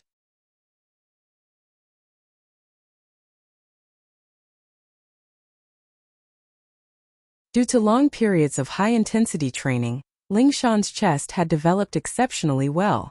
It was even a little cumbersome. If she didn't wear a bra, she'd be shaking when she walked, and it was very inconvenient. She even wanted to have a liposuction surgery, but thinking about how embarrassing it would be, she decided against it. It was fine when she was in the special forces. Under the iron discipline, no one would pay attention to her chest, and so she didn't pay much attention to it. But after joining the workforce, she often had to wear plain clothes to carry out missions, and she often went to places with crooks and honest people. It made her feel uncomfortable, and there were always men looking at her with perverted eyes. She really wanted to kick them to death. But what she didn't expect was that she was wearing a uniform, and this Linny still dared to stare at her like that. This was unforgivable. Ling Shan humped coldly and sat on the chair beside Lin Yi's bed, thinking about how to give this guy a small punishment.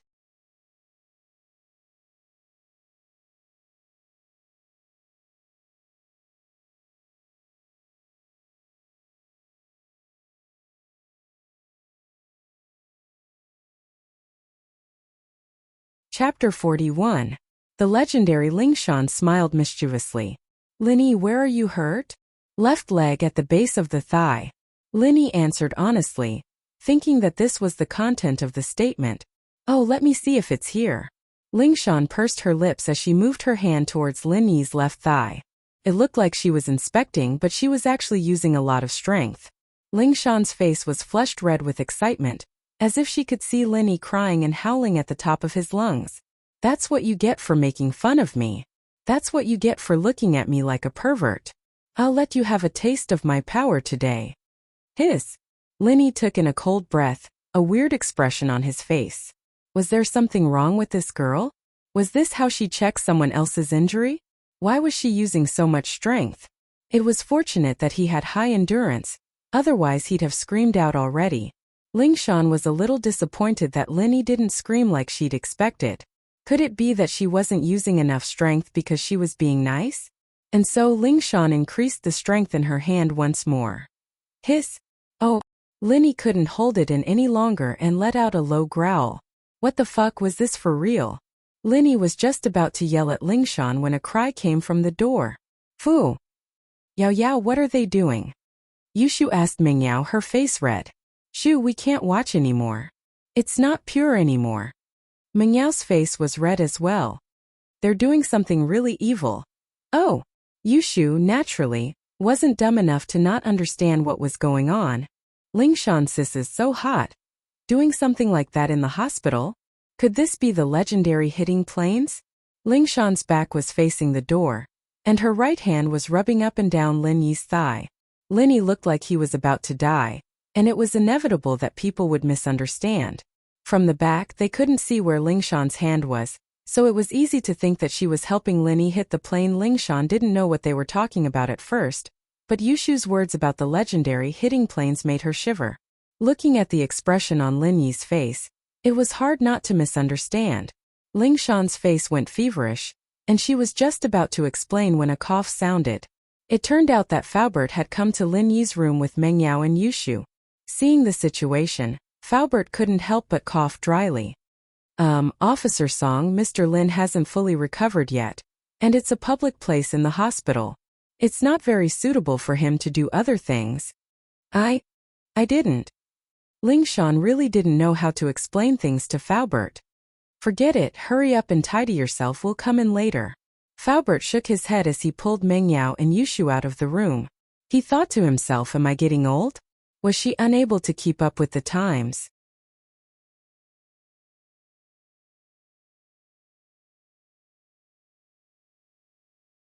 She really didn't know that the officer Song she'd met before was such a conservative person. Why was he so open today? Could it be that he had fallen in love with Lin Yi? Yao Yao, that Ling Shan's trying to steal food from the tiger's mouth. Yushu raised her fist angrily after leaving the room. What do you mean by stealing food from the tiger's mouth? Meng Yao's face was very red. Her heart was beating very fast just thinking about what she'd seen. Lin Yi's your shield. What's wrong with her stealing it? Yushu said hatefully. Yao Yao, you can't let her get what she wants. What does that have to do with me? Meng Yao humphed. She felt that this Lin Yi wasn't a good person. Her impression of him had changed a little, but now her image of him fell to the ground once more. Doing something this dirty in the hospital was unforgivable. How unexpected that famous cold beauty Ling Shan would actually do something like this. She really can change any kind of woman when she's in love. Yushu was very pissed off. She wouldn't be this angry if it were someone else, but it just had to be Ling Shan. Yushu and Ling Shan grew up in the same compound, and because both of them were very pretty, they were the center of attention in the compound since they were young. It was just that Ling Shan was a little older than Yushu, and had developed a little earlier, so she received more attention from the boys. Yushu, on the other hand, was more like a little sister compared to her. The boys in the compound took care of Yushu like a little sister, not the love they had for Lingshan. Although Yushu didn't care for their love, this kind of feeling made her very unhappy. This was the first reason, and the second reason was also the reason why Yushu hated Lingshan the most. Her brother was also one of Lingshan's admirers, and Yushu could never forget the disappointment her brother felt when Lingshan rejected him. Lingshan said that she wouldn't find a man weaker than her. And this was also the reason why Yushu's brother, Chan Yuming, joined the army. Shu, why are you so angry? Do you like that Linny kid? Meng Yao finally sensed something and asked Yushu curiously. Me? Of course not. There's no way I'd like him. Yushu found it hilarious herself. It was a ridiculous thing to say. If you don't like him, then don't talk about him in the future. It bothers me. Meng Yao didn't know what was bothering her. Was it because she ate Lin Yi's saliva? Saw Lin Yi's dick? Got touched by Lin Yi? It seemed like all of this was so far away, and it wasn't that important anymore. Today in the bank, in that instant, a pair of large hands pressed him down. Compared to this, the previous events were nothing. But Meng Yao's heart was blocked, and she felt very uncomfortable. In the sick room, Lingshan's face was red. She was done for, especially if that Yushu girl saw this. She wouldn't be able to go back to the compound anymore.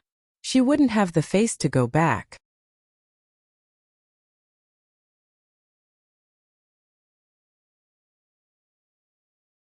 After hearing what that girl said, she would be even worse. Perhaps she was no different from a slut.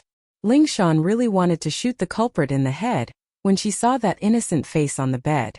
It was all this guy's fault. What the hell was he doing? At the thought, Lingshan couldn't help but say hatefully, Lin Yi, what are you trying to do? How am I supposed to face people in the future if you scream like that? I say, miss, people always say that boobs have no brains. I didn't believe it at first, but today, I finally see what it means. Lin Yi said with a cold smile.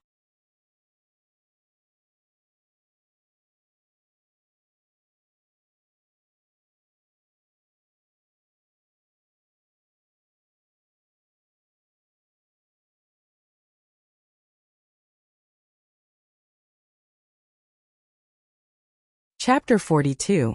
Twice a day. Don't think I'll give in just because you've got a pair of boobs dangling in front of my eyes. I'd rather go home and watch porn. Lin Yi curled his lips. First, you're the one who's pressing on my wounds. Would I be able to scream if you didn't? Don't be a thief calling a thief. Second, use your brain. Why can't you see people just because you're a girl? Everyone is equal in front of the law, so you're not equal because you're a girl? How am I supposed to see people if you can't see them? Lingshan was taken aback. She didn't expect Lin Yi to have so many excuses. She wanted to say that girls and boys weren't the same. But Lin Yi's everyone is equal shut her mouth. She was a lawyer after all. Wouldn't she be shooting herself in the foot if she said she wasn't equal? Lingshan pointed her finger at Lin Yi for a long while before putting her finger down. What was wrong with her today? Lingshan took a deep breath. Was this still the same person she used to be? She was usually calm and collected, never getting angry over anything, but today she'd lost her composure time and time again in front of Lin Yi. It was all Lin Yi's fault, always exposing her shortcomings. She wouldn't have gotten so angry otherwise. Lingshan's head cleared up quite a bit at the thought. Indeed, Lin Yi was right. He wouldn't have screamed if she hadn't wanted to touch his wounds. He wouldn't have screamed, and she wouldn't have touched his wounds. Naturally, there wouldn't be any misunderstandings. Everything that had happened today could be said to be her own fault, and it wasn't Lin Yi's fault at all. As pissed as she was, she still lowered her head. I've lost my composure. Can we take a statement now? All right. Lin Yi wasn't expecting the song girl to change into a different person all of a sudden. What's your name? Lingshan was back to her usual cold self, as if the angry girl wasn't her at all. Lin Yi. Lin Yi said cooperatively. He didn't want to make things difficult for Lingshan, and what he said just now was to get back at her for hurting his wound. In fact, a girl being misunderstood like this was much worse than a guy. He'd already been misunderstood by Yushu this morning, but that didn't affect Lin Yi's daily life at all. Yushu didn't look down on him either. Lingshan continued. 18 years old, just an adult, Lin Yi said with a smile. Lingshan's face reddened. She felt that Lin Yi's words and smile were implying something. It was as if he was implying that she was helping him with something, that he was an adult, and that she wasn't teasing an underage boy. She was going crazy. Ling Shan felt like her head was about to explode. If this went on, he wouldn't be able to concentrate on his work. It seemed like she hadn't adjusted her mentality yet. Ling Shan planned on asking Huaijuan Bro for advice when he came back.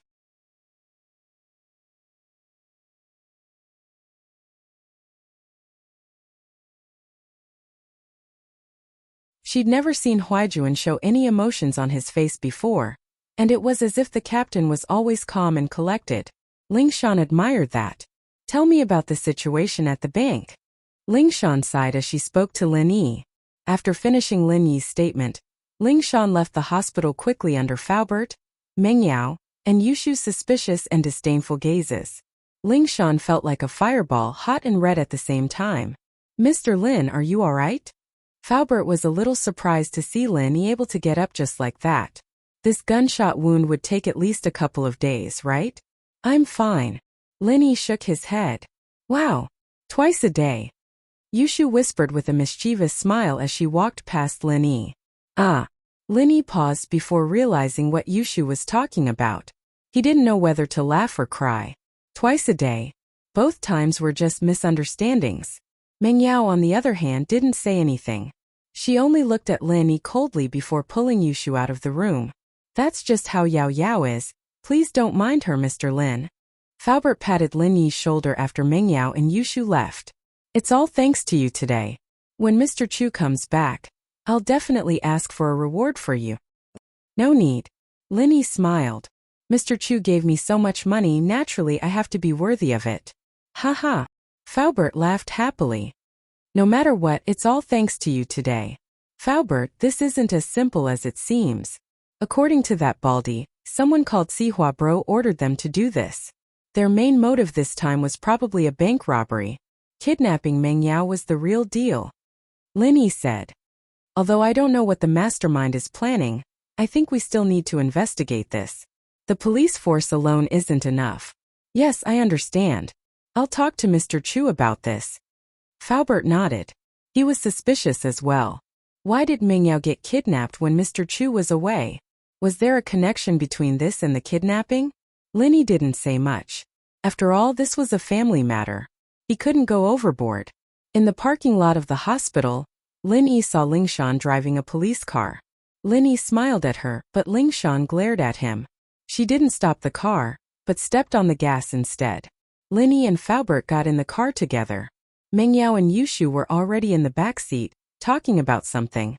But when Faubert and Lin Yi got in the car, the two stopped talking. The atmosphere in the car became heavy. Meng Yao and Yushu were talking about Lin Yi in the car. Meng Yao's opinion was firm, and she wanted Lin Yi to leave. Yushu, on the other hand, thought that Lin Yi staying wasn't bad at all.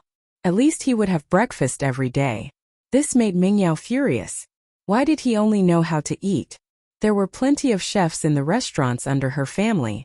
Why would they need a country bumpkin like Lin Yi? And so the two fell silent. When Lin Yi got in the car, it became even more silent.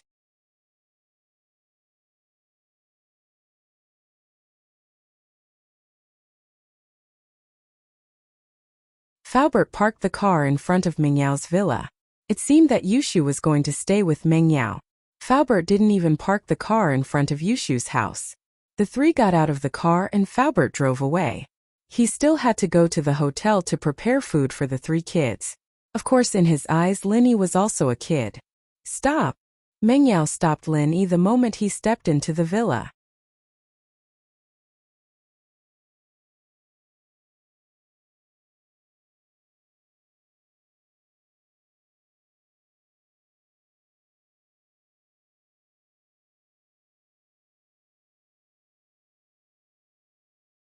Chapter 43. She doesn't like him. You saved me today. I'm very thankful for that. I'll tell my dad to give you more money as a reward, but that doesn't mean I'll accept you. I'll tell my dad to fire you when he gets back. Meng Yao said after some hesitation. Lin Yi shrugged, a helpless smile on his face. Don't worry, I won't stay here if Mr. Chu fires me. Lin Yi felt like he was a bit of a failure. Was it because the miss was too hard to please? Or was it because he wasn't good enough? But it didn't matter as much as he liked the easy life he had right now, going to school and getting out of school, living with two beautiful girls and having a good friend at school. It wasn't a life that belonged to him. Mengyao panicked even more as she watched Lin Yi's downtrodden silhouette. Was she wrong? Shouldn't she have kicked him out?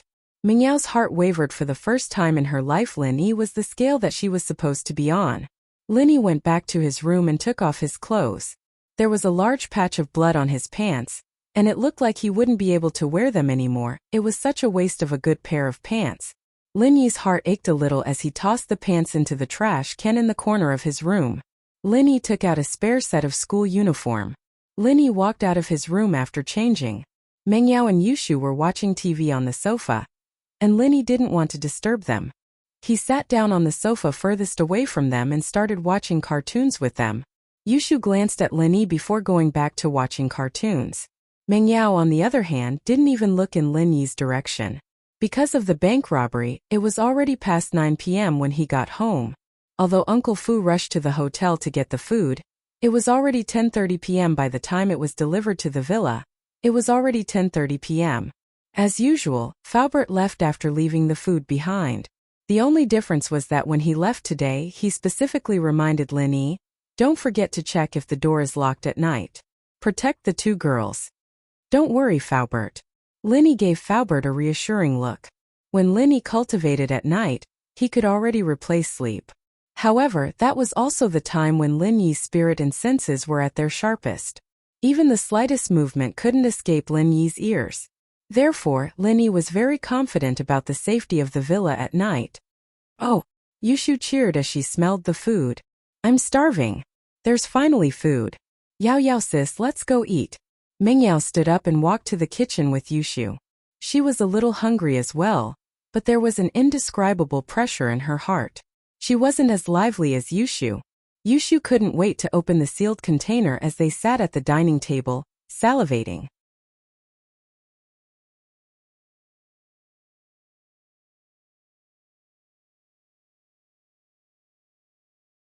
"Yao Yao sis, it's braised chicken, tofu, hot and sour potato strips, and pig's foot soup. This pig's foot soup must have been custom-made for breast enlargement." Mengyao glared at Yushu, telling her not to talk nonsense. There was a man in the house, and it wasn't the two of them anymore. "Oh!" Yushu shut her mouth. "It smells so good. I love tofu.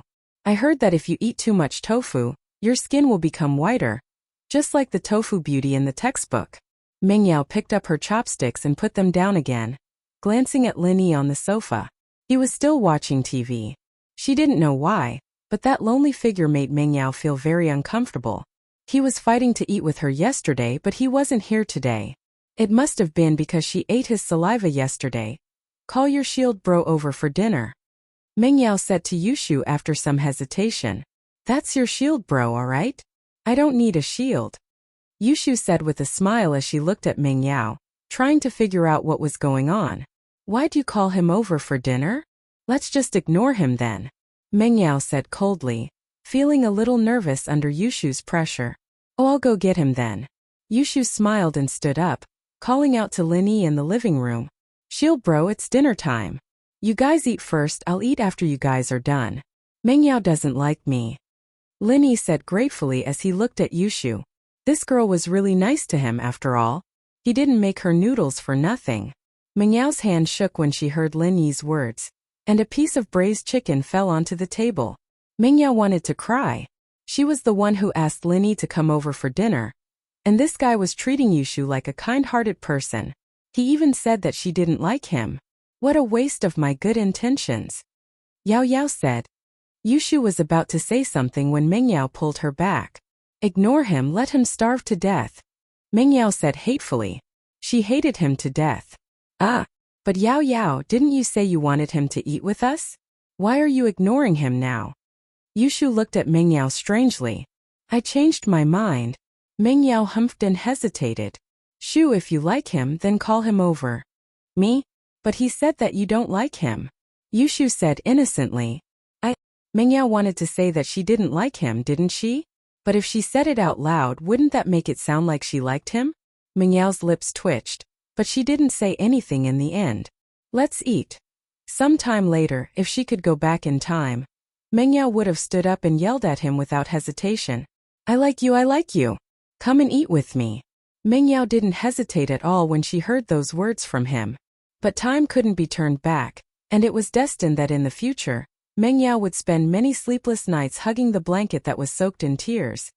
Mengyao made her wish the moment the meteor streaked across the night sky.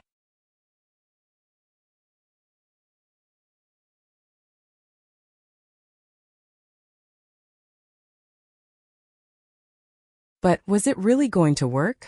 Looking at the starry sky, Mengyao realized that she didn't know when it started, but the distance between them was getting farther and farther. Although it seemed to be within reach, there was an insurmountable ravine between the two of them, and this ravine was dug out by her own hands.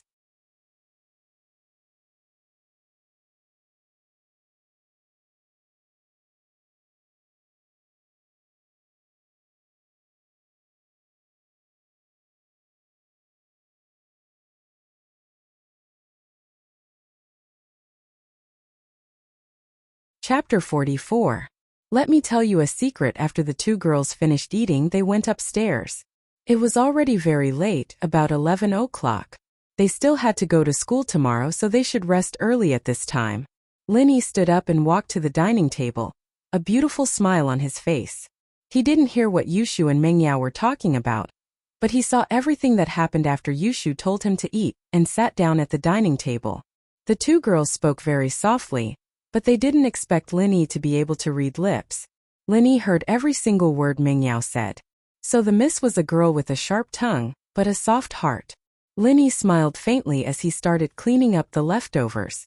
It wasn't really leftovers since the two girls didn't have big appetites. They wouldn't be able to finish 4 big boxes of food, no matter how hungry they were. They only took a few bites of the braised chicken, evidently afraid of getting fat. In fact, being able to eat Mengyao and Yushu's leftovers was a great blessing to the boys. Pinliang, for example, wouldn't get sick of it even if he had to eat it every day. Linny was famished, and he let out a satisfied burp after finishing everything on the table. Footsteps came from behind him, but Linny didn't turn around. He could tell from the footsteps that it was Yushu. The two's footsteps were slightly different, but Linny could tell them apart. Wow! Shieldbro, are you a pig? You can eat so much. As expected, it was Yushu. She was a little thirsty, so she went down to grab a drink when she saw the empty lunchboxes on the table. She jumped in fright. Haha. Linny smiled. It's all right, but you two sure are wasteful, leaving so much food every day. We have you now, don't we? Yushu said disapprovingly. Evidently, it wasn't easy for them to understand the feeling of, who knows how hard it is to eat in a big family like this? Linny didn't say anything. He understood the difference in their environment, and there was no point in explaining things like that. Yushu and Mengyao wouldn't understand anyway. Right, Shield Bro. Let me tell you a little secret. Yushu said mysteriously to Linny as she took out a bottle of black tea from the fridge. What secret? Linny blinked as he looked at Yushu. Sister Yaoyao said she didn't say she doesn't like you. You can eat with us next time. Yushu whispered. I see. I understand. Linny nodded. Thank you. But next time I'll wait for you guys to finish eating. Why? Yushu asked.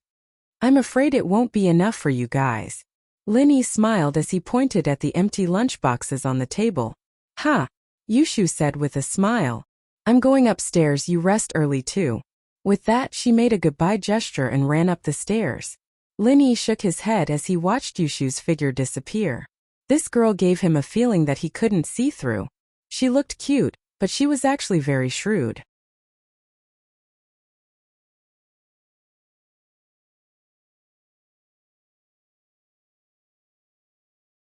Because of his leg injury, Linny didn't take a shower. He wiped his body with a wet towel and went to bed. He didn't expect to get injured here. Linny didn't bring the herbs from his hometown, and he couldn't heal the injury as fast as possible. Closing his eyes, Linny started practicing the art of dragon mastery. Although Linny looked forward to a breakthrough every day, there was still no progress. The warm sunlight shone into the room, shining on Linny's body. Linny stretched and opened the window, enjoying the fresh air. It was another beautiful day. Linny was looking forward to life. This student life was something he'd always dreamt of. And now that it had come true, he would cherish it. Who knew when the miss would kick him out? Songshan Police Station. In the interrogation room of the criminal police. Ling Shan looked at the people in front of her helplessly, feeling powerless. It had been a night, and there was no progress on the case. The information they got were all useless.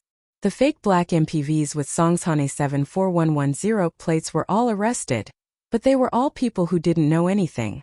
Ling Shan didn't believe it at first, but after investigating these people's backgrounds, Ling Shan was disappointed. These people were either laid-off drivers or bus drivers on vacation. The cars with the Song A74110 license plate were hired by someone else. They were each given 500 yuan to drive the cars to the designated location at the designated time. These people didn't even get to the designated location before they were caught by the police. At first, they thought that it was the traffic police who caught them because their cars didn't have legal documents, but they accepted the job because of the 500 kwai. When they found out that it was related to a bank robbery, they realized that they'd been tricked by the criminals. These people could only be sent to the traffic police and dealt with according to the traffic laws. Ling Shan couldn't vent her anger on these people. The exhaustion of the night was a waste of energy, and Ling Shan was depressed. After all, this was her first time solving a case on her own, and the pressure was unimaginable. Captain Song, should we increase the intensity of the search? Lu Wangli, the squadron leader of the first squadron, asked. They'd been searching for the entire night, but they hadn't found any traces of the robbers. If they continued searching after dawn, it'd definitely interfere with normal social activities, and so Ling Shan was hesitant. If they increased the intensity of the search, it'd be equivalent to setting up checkpoints on the main roads, checking the people in the cars. I'll ask Captain Yang. In the end, Ling Shan had no choice but to call Huaijuan and ask him what she should do in a situation like this. Sometimes Ling Shan felt that she was really lacking.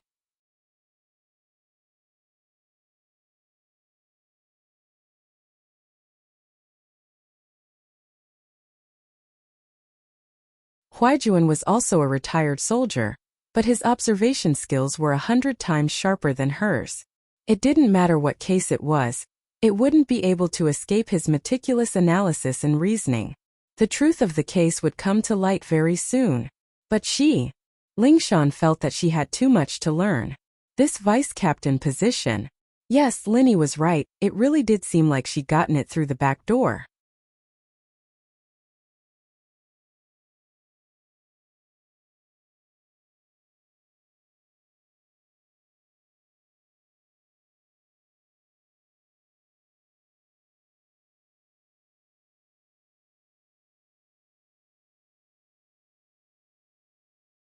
Chapter 45. Sihua Bro. At the same time, a black van was parked in front of an abandoned warehouse on the outskirts of Songshan, but the license plate had been removed. Fuck, are these policemen crazy? Didn't they just rob 1 million? Do they have to do this? Baldy spat on the ground, pissed. Yeah, boss, we can't go on like this. Aren't we trapped here? Malu was frustrated as well. Fuck, this is bad. Alright, stop complaining. I'm waiting for Sihua Bro's call. Baldy waved his hand impatiently. The phone rang and Baldy quickly picked it up. Is this Sihua Bro? I'm Baldy. What the fuck are you doing? A cold voice came from the other side of the phone. Sihua Bro, what's wrong with me? Baldy paused. Did you take the money out of the bank? Sihua Bro asked darkly. I just brought it out. What's the big deal? Baldy said, feeling wronged. It wasn't easy for him to rob a bank, and if he didn't take the money with him, wouldn't it be a waste? Pig brain. What did I tell you? I told you not to take the money. Are you fucking deaf? Sihua Bro cursed. The cops wouldn't have put in so much effort to capture you if you didn't take the money. They're only working so hard because you took the money. Baldy thought about it and realized that it was indeed the case. It was all his fault for being greedy and causing a disaster. He quickly begged, Sihua Bro, I'm risking my life for you. You can't just leave me like this. You have to save me. Humph. Is that girl alright? Sihua Bro humphed coldly. Girl. What girl? Baldy blinked. Mingyao. You didn't touch her, did you? Fuck. Sihua Bro's voice was a little rushed. You're done for if you touch her. Baldy stuttered as he remembered Meng Yao. I'm sorry, Sihua Bro, she was rescued. What? Sihua Bro shouted, you motherfucker, you didn't catch him? No, Baldy said with a trembling voice. Then you can fucking wait for your death. It was a mistake to ask you for help. Sihua Bro cursed. You're a fucking piece of shit. You deserve to be arrested by the police. With that, Sihua Bro hung up. Sihua Bro. Baldy panicked and started begging. Sihua Bro, can you leave me alone? I'm your man. But after praying for a long time, Baldy realized that Sihua Bro had hung up. Boss, what did Sihua Bro say? Malu asked anxiously after Baldy put down the phone. Sihua Bro abandoned us, we're done for. Baldy said dejectedly. Doomed. Malu was taken aback. What do you mean? Sihua Bro doesn't care about us anymore? He doesn't care about us anymore because we didn't catch that Chu Mingyao girl. Baldy sighed as he sat on the ground. Motherfucker, you fucking Baldy, it's all your fault. That girl wouldn't have been able to get away if you hadn't been kidnapped by that kid. Malu suddenly became agitated as he jumped up from the ground and pounced at Baldy. You dare to rebel? Baldy was stunned.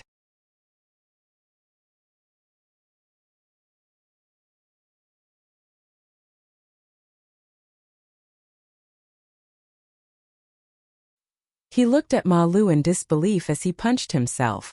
Why are you still trying to act tough at a time like this? Malu smiled coldly. You motherfucker, if that kid didn't take your gun, we wouldn't be in this state right now. Baldy said as he started fighting with Malu. Bang! Bang! 2 gunshots rang out, and Baldy and Malu fell into a pool of blood. Both of them died with their eyes wide open. It was Baldy's lackey who had been shouting at the bank. His name was Ji Lao San, and he was the most prestigious person in the group other than Baldy. He was the vice leader. Third bro. You. The remaining 2 lackeys looked at Ji Lao San in shock. These 2 people are too sentimental in blaming others. Old Ji snorted and said, what time is it now? Fighting amongst ourselves? Sihua Bro doesn't want us, so he doesn't want us anymore. But we have hands and legs, and most importantly we have money. As long as we survive this, we'll be able to enjoy endless wealth. Don't you guys think so? The 2 lackeys thought about it and agreed. Baldy and Malu were arguing endlessly, and fighting amongst each other was the scariest thing in a situation like this. If they weren't careful, they'd become a clue to the police, and they'd fall into the police's hands. Only by working together could they survive this crisis. The 2 lackeys nodded at the thought.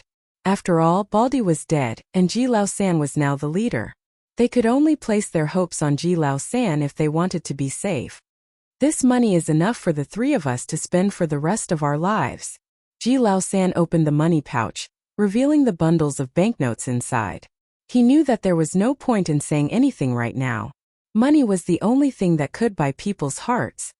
We'll each get close to 500,000 in here. 2 less people means 1 less person to split the money with. Third bro. We'll leave everything to you 3. The 2 lackeys nodded in agreement. Ji Lao San nodded in satisfaction as he looked at Baldy and Malu's corpses in disdain. Both Meng Yao and Yushu almost overslept because they'd slept late last night. The 2 only crawled out of bed after the alarm had rung thrice, running to the bathroom to wash up. Lin Yi, on the other hand, woke up early and made 3 bowls of noodles. He started boiling water when he heard the commotion upstairs. He'd made yangcha noodles yesterday, and Lin Yi was making chicken noodles today. There were still some leftovers from the braised chicken from yesterday, so Lin Yi decided to use the leftover chicken juice to make the soup. Lin Yi's noodles were done by the time Meng Yao and Yushu came downstairs. Wow, it smells so good. Yushu's nose was sharp, and she picked up the smell immediately. She ran to the dining room happily. Yao Yao, your shield bro made noodles for us again. Meng Yao had wanted to follow Yushu to the dining room, but Yushu's words stopped her in her tracks.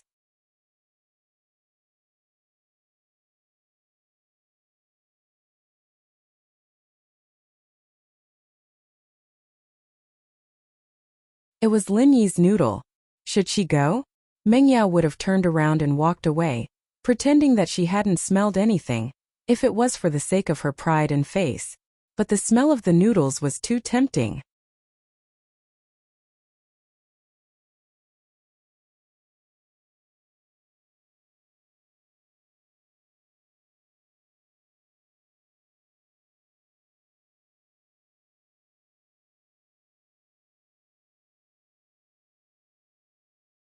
Chapter 46.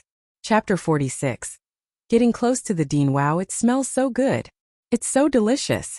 Yushu commented as she ate. What was the big deal? She'd had a bowl yesterday anyway, it wouldn't make a difference. Mengyao gritted her teeth as she walked towards the dining room. Mengyao's actions weren't missed by Linny at all, and Linny smiled faintly. This Mengyao was quite an interesting character. Mengyao, come eat your noodles. Linny encouraged, hoping to motivate Mengyao even more. Thanks. Mengyao's voice was as quiet as a mosquito's, surprising both Linny and Yushu. Was this still Mengyao? Mengyao picked up her chopsticks as she sat down at the dining table. She felt like crying as she stared at the fragrant noodles in front of her, wondering if she'd gone a little too far with Linny. He was actually a really good person. Yeah, at least he was a qualified nanny. Faubert's car stopped in front of the villa punctually at 7 in the morning, and Mengyao, Yushu, and Linny walked out of the villa. Mengyao didn't say anything, but there was less hostility in her eyes now as she looked at Linny.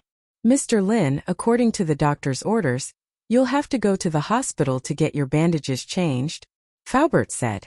I'll send Miss Chu and Miss Chun to school first, and then I'll drive you to the hospital to get your bandages changed. All right. Linny nodded after some thought. The wound on his leg wasn't that big of a deal, but he didn't want people to think of him as a monster.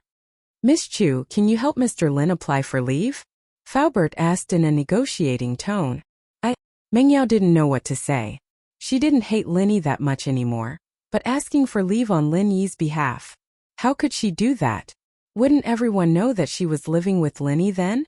Faubert thought that Mengyao and Linny were still in conflict, so he turned to Yushu. Miss Chun, why don't you help Mr. Lin apply for leave? It's fine with me, it's just that Yao Yao doesn't want people to know that she's living with Linny. Yushu said innocently, but emphasized the word living with. Li Fu slapped his forehead, realizing that Mengyao was worried about that. That was true, how could a girl say something like that? Mengyao didn't want to say it out. Mengyao glared at Yushu. Yushu stuck her tongue out and shut her mouth. She'd said what she needed to say anyway. It's fine, I'm pretty familiar with the Dean Wang Jifeng. I've got his number here. I'll give him a call later and ask him to contact the class teacher. Linny said with a smile. Yao Mayo into Yushu was Yao Y-Y was. Longest long da dash Dean. Long rid you. Lin. That didn't seem possible. But if he didn't know the dean, he couldn't say something like that. Wouldn't his lie be exposed? Mengyao and Yushu weren't the only ones who were surprised. Even Faubert was surprised. How did Linny know the dean?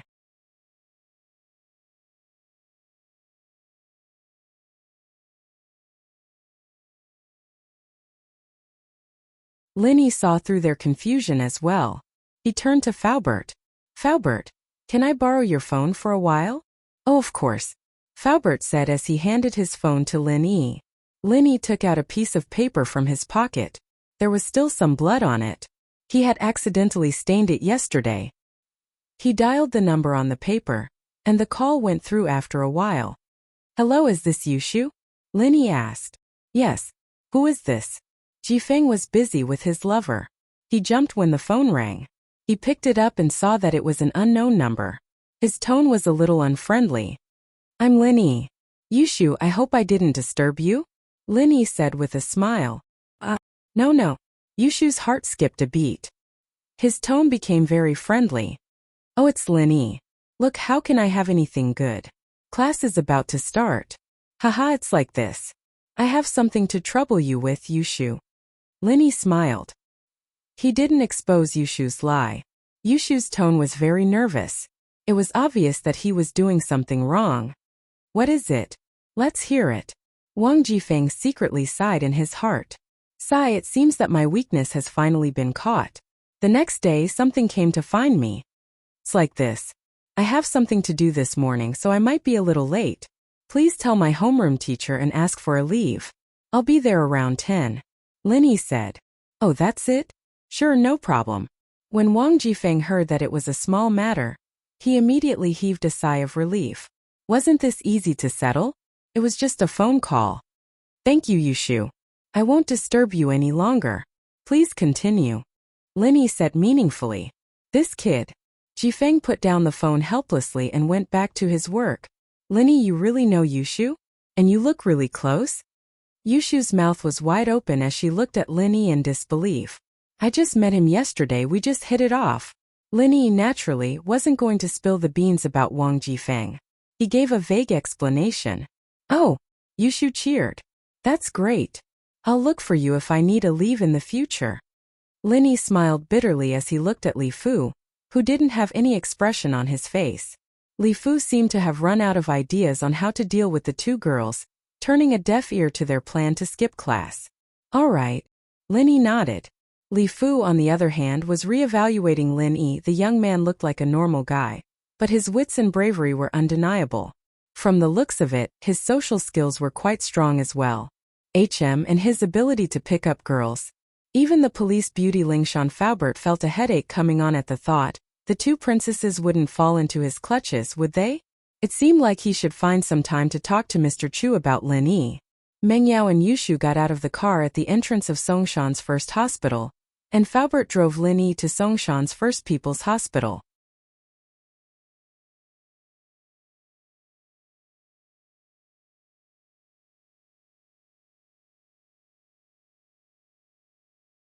They passed by a mobile store on the way, and Faubert stopped the car in front of the store. He turned to Lin Yi. Mr. Lin, you should get a phone as well. It'll be hard to keep in touch. Lin Yi nodded. He wouldn't be borrowing Faubert's phone to make calls otherwise.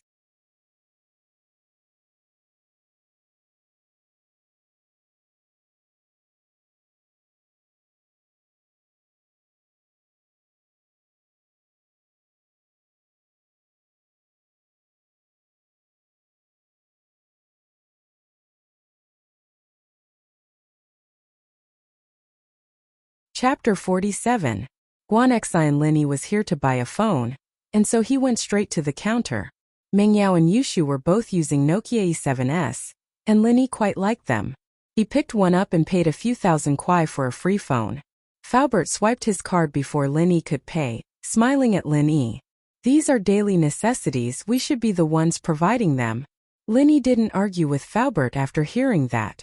A few thousand kuai was a lot to him, but it wasn't even worth mentioning to Faubert and Peng Zhan.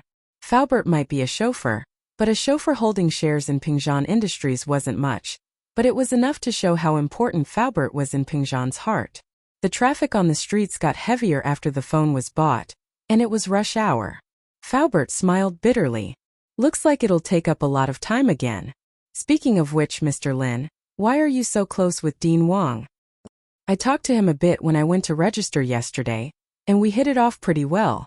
He left me his number, telling me to look for him if I need anything. Lin Yi said with a smile. I see. Faubert didn't quite believe it, but Lin Yi didn't want to talk about it, so he didn't press him. They finally arrived at People's First Hospital, but it was already 8:30 in the morning. They'd walked for about an hour before they arrived. They found Dr. Sun Weiman, who was very happy to see Lin Yi. He smiled at him. Little hero, you're here. You're recovering pretty fast, aren't you? You can even walk like that. Anyone else would have been using crutches. Dr. Sun, please don't call me little hero. It's a little awkward. Plus, I'm no hero. Lin Yi was embarrassed by Sun Weiman's stare. Lin Yi felt that there was something wrong with Sun Weiman's smile. He deserves to be a hero. You deserve it. Sun Weiman waved his hand and smiled like an elder. But young man, you're a bit too romantic. Yesterday's incident with that female police officer has become the talk of the hospital. Even the policewoman admires you, little hero. Huh. Lin Yi suddenly broke out in a sweat. No way. People always said that news traveled very fast on campus. Could it be that news traveled very fast in the hospital as well? Haha, okay, I won't tease you anymore. Sun Weiman smiled as he wrote down a medical advice and handed it over to Lin Yi. Take this to the treatment room. All right. Lin Yi hurriedly took the medical advice and ran out of Sun Weiman's treatment room. His back was drenched in cold sweat. If that girl Lingshan were to hear about what happened today, it'd be a huge problem. He'd tried his best to convince her last night, but she'd had nothing to say about it. Wouldn't she come looking for him when she realized what had happened? Just thinking about it gave Lin Yi a headache. The treatment room was right in front of the treatment room. Linny knocked on the door. A very gentle voice came from inside. "Please come in."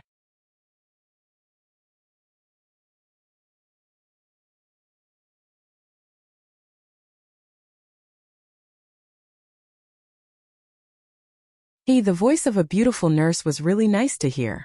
Linny opened the door casually and walked in. "Hello? I'm here to change my dressing." "Ah." The nurse in the treatment room raised her head in surprise and looked at Linny. You're okay?" "What do you mean I'm okay? I haven't changed my dressing yet." Linny didn't know what was going on. The nurse was quite pretty, with a round face and big eyes. Was she a psychopath or something? You don't recognize me?" Guan Xian pouted and looked at Linny with a pitiful look. Yesterday was Guan Xian's first month's salary. She was very happy. She was finally independent. She didn't need to be called a money worshipper by her family anymore.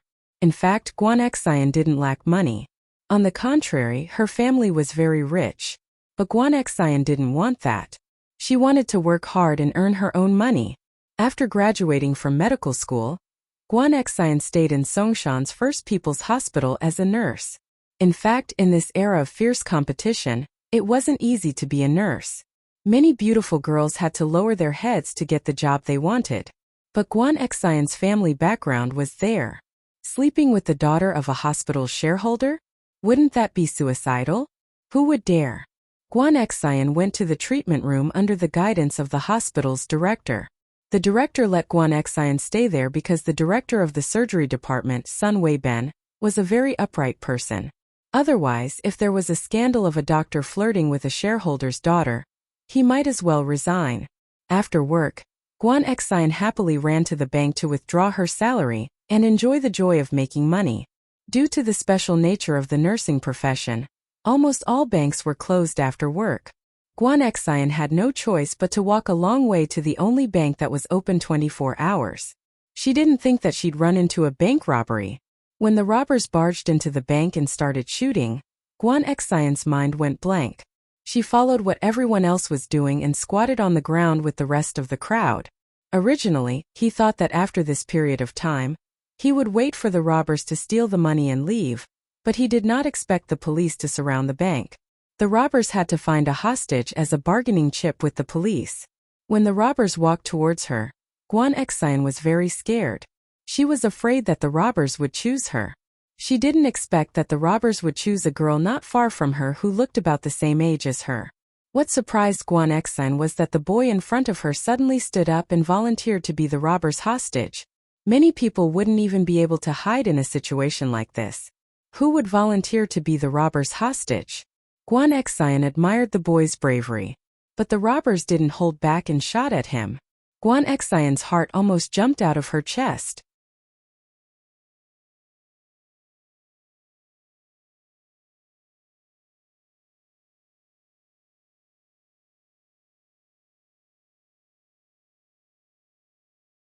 But what Guan Xian didn't understand was that the boy tilted his body and then straightened his body.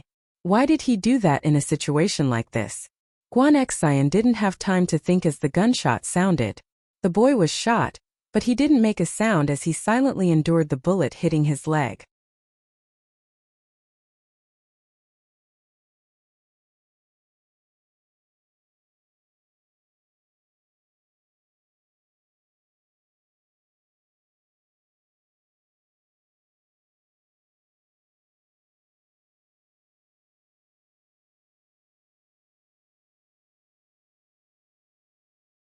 Chapter 48.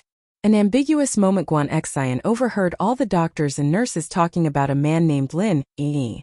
When she got to work this morning, she didn't think much of it at first, thinking it was just some gossip, but it turned out that they were talking about yesterday's bank robbery. Guan Xian, as the person involved, had the most right to speak.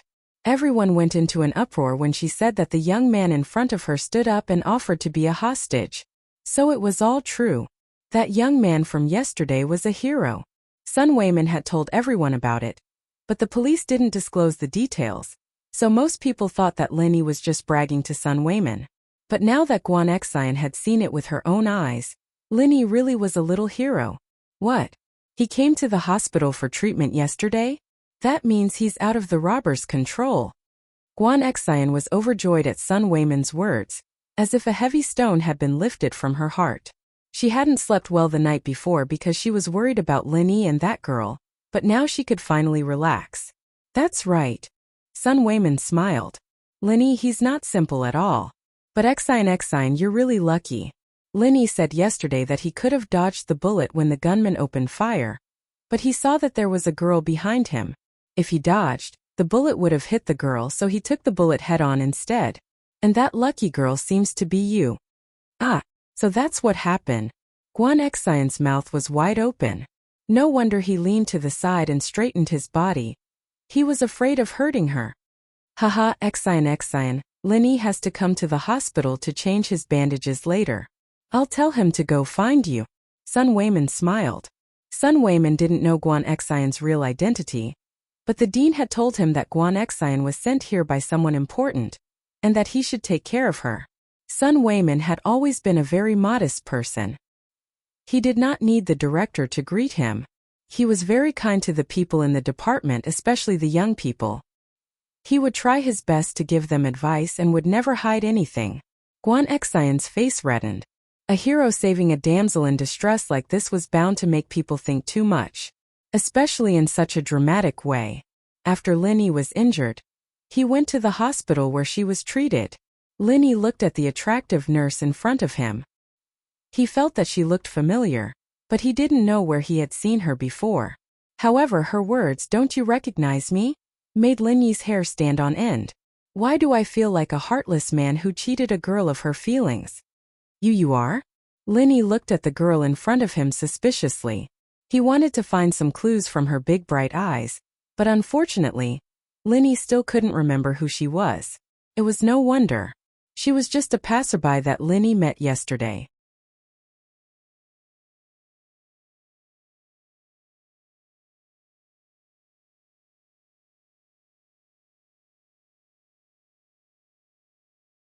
He didn't even know her name, so there was no way that Lin Yi would have any impression of her.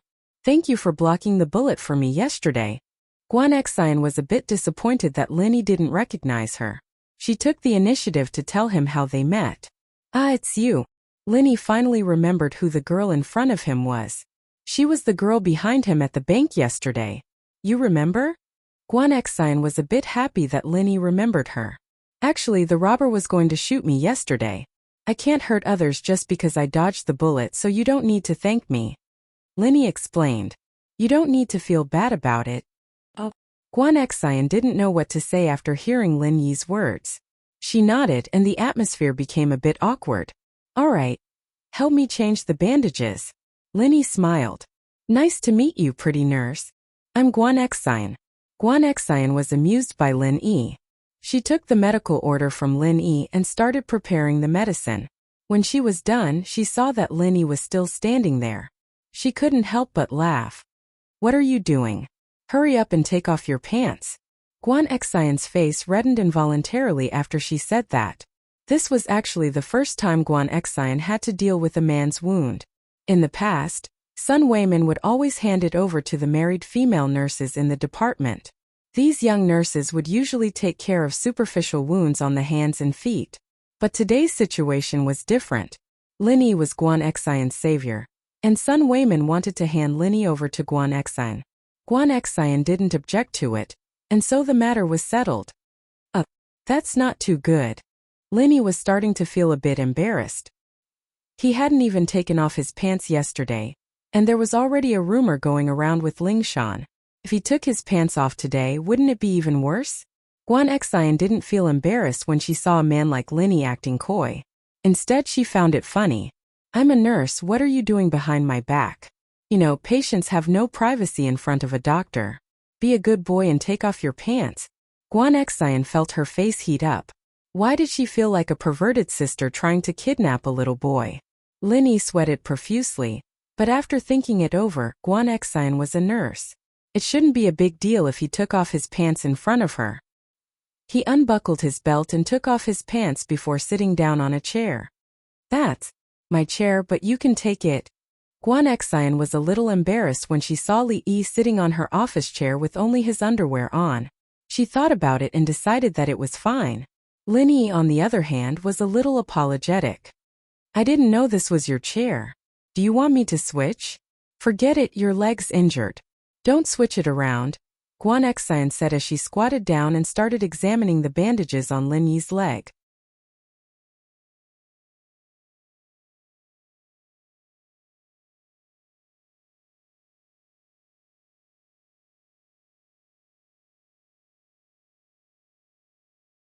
She didn't think that Lin Yi, who looked so skinny, had such muscles on his legs. No wonder he was able to leave with the criminals after getting shot. Guan Exine was a little surprised. Guan Exine carefully unwrapped the bandages, but the more careful she was, the more nervous she got. Especially when she saw the bulge in Lin Yi's underwear. Guan Exine felt her breathing quicken. Her hands trembled slightly, and her face was as red as the sunset. Guan Exine was nervous, but Lin Yi wasn't any better. A beautiful girl in a nurse's uniform squatting down on his crotch. It was inevitable that his imagination would run wild.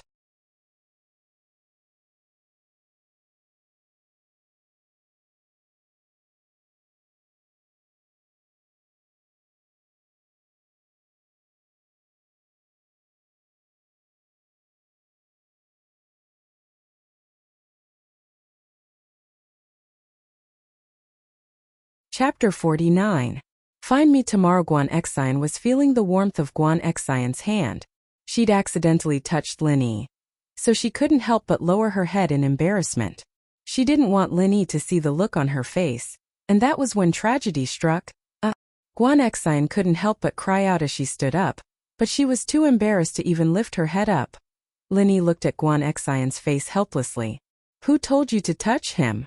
But since it had already happened, he had no choice but to apologize awkwardly. I'm sorry. I couldn't help myself. Guan Exine felt bad when Lin Yi apologized to her first. She knew very well that Lin Yi had been acting normally, and it was only because she'd accidentally touched him that he'd reacted. She was the one to blame. It's not your fault. I'm a nurse, I shouldn't have cared about stuff like that. It's just that my thoughts were a bit impure. Guan Exine explained. If it had been anyone else, Guan Exine wouldn't have been so nice to them. She'd have slapped them a long time ago, but Lin Yi was different. He was her savior, and Guan Exine was filled with guilt at the gunshot wound. She thought that he'd gotten shot because of her, and that was why she was being so nice to him. He's alright. Lin Yi pointed at his lower body, a little self-deprecatingly. Let's continue, yeah? Guan Exine nodded, putting aside the awkwardness from before as she carefully changed Lin Yi's bandages. The bandages stuck to the wound, and Lin Yi gritted his teeth at the feeling of it tearing. The wound's healing pretty well. I can't believe you had the surgery yesterday. Guan Exine looked at the wound on Lin Yi's leg, a little surprised. Yes, my skin fits better, Lin Yi explained.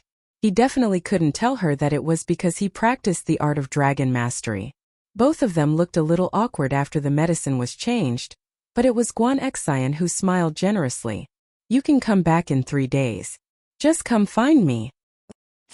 Lin Yi nodded and ran out of the Department of Surgery's treatment room as if he was fleeing. He only breathed a sigh of relief when he reached the ground floor. What an embarrassing day. Faubert had been waiting for Lin Yi in the car. Lin Yi didn't let him go up just now because he had no problem moving, so Lin Yi didn't want to torment Faubert. Did you change the medicine? Seeing Lin Yi coming out of the hospital, Faubert opened the door and asked. Yes, it's done. Lin Yi nodded. But you still have to come back tomorrow to see how the wound is healing. You can come back the next day.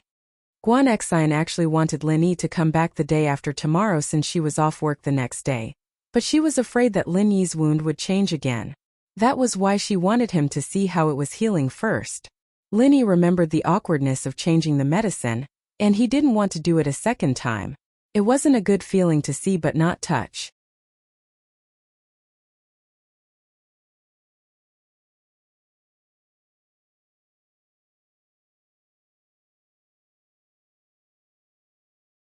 I've contacted Mr. Chu and told him about what happened yesterday. Faubert started the car and said to Lin Yi. What did Mr. Chu say? Lin Yi asked quickly. Mr. Chu said he'll come back immediately, and we'll talk about it when he gets back, Faubert said. But Mr. Chu said that he has an inkling of who's behind this. Oh, Lin Yi froze. He didn't expect Peng Zhan to be so smart, figuring out who the mastermind was so quickly. It was already past the rush hour, and there were fewer cars on the road. Soon, Faubert drove the car to the entrance of First Middle School. Lin Yi got out of the car and waved at Faubert. Lin Yi carried his backpack and stepped into the school.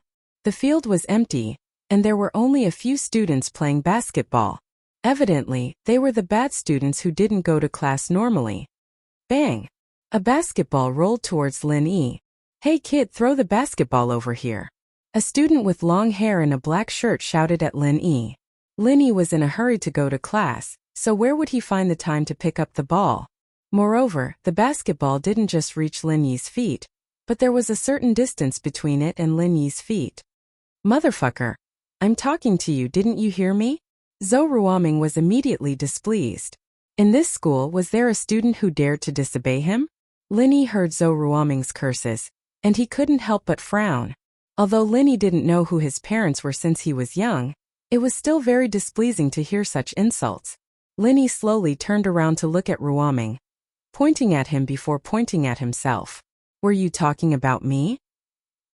Yes, it's you. Are you fucking deaf? I'll count to 3, throw the ball to me, and we'll be fine. Otherwise, I'll fucking kick you out of this school. Zhou Ruoming looked at Lin Yi's clothes and knew that he was a poor student, so he didn't have any scruples when he spoke. Lin Yi didn't say anything. He walked straight to the direction where the basketball rolled. Then he bent down and picked up the basketball. A group of lackeys around Zhou Ruoming cheered. Zhou Ruoming enjoyed the feeling of others kneeling under his feet. This feeling of being the school's overlord made him extremely refreshed. Brother Ming is still the most prestigious. One word, and that kid had to pick up the ball obediently. He was scolded, but he didn't even dare to fart. One of Zhou Ruoming's supporters praised him flatteringly. He's just a poor student. Zhou Ruoming said proudly, in this school, a person who dares to go against me, Zhou Ruoming, hasn't been born yet. Lin Yi stood up and turned to Zhou Ruoming with the basketball in his arms.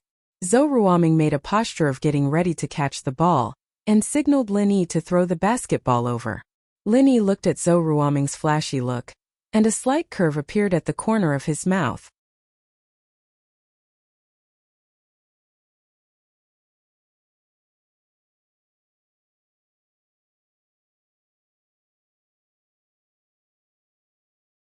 He suddenly raised his hand, and the basketball flew from his hand to Zhou Ruoming at high speed. Of course, Zhou Ruoming didn't realize that danger was approaching him. He still made a posture of catching the ball with his hands in front of him, ready to catch the basketball thrown by Lin Yi. Bang! The basketball hit Zhou Ruoming's hand. At first, Zhou Ruoming was still complacent about being able to catch the basketball from such a long distance. A group of lackeys around him also cheered and shouted flatteringly, Brother Ming is so handsome. He's simply the new Jordan.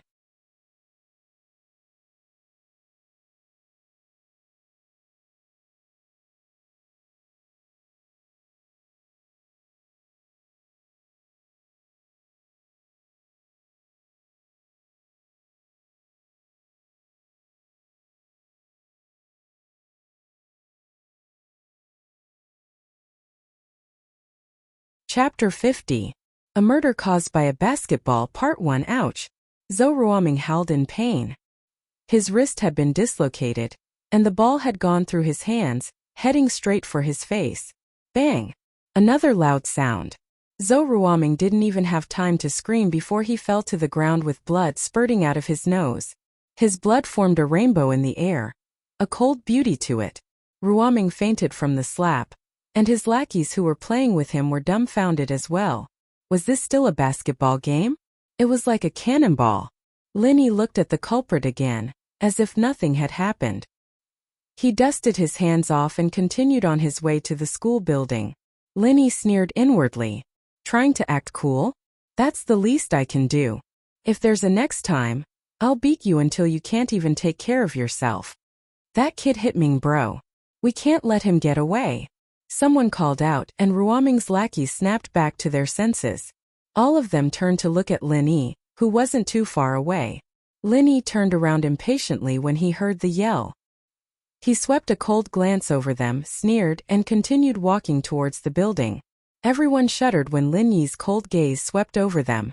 It was a beautiful wish to avenge Ming Bro, but when it came to it, they looked at Zhou Ruoming's deformed wrist, his face covered in blood, and no one knew if he was dead or alive. They all flinched. This was the work of a basketball? With Zhou Ruoming as an example, no one dared to provoke Lin Yi. Who was the dumbest? Even their boss was lying on the ground. What else could they do that was better than Zhou Ruoming?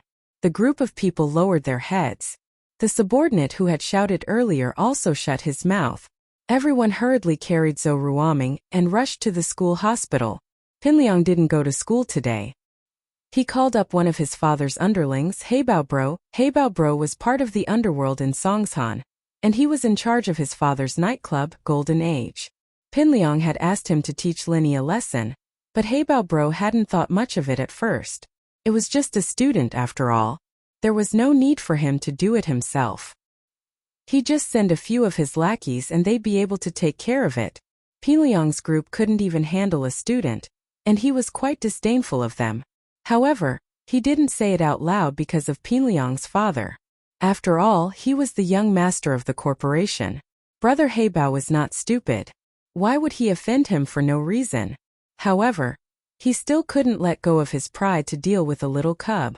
Pinliang, however, couldn't take Pinliang's coaxing and pestering, saying that the new transfer student was very strong, and that he was a martial artist.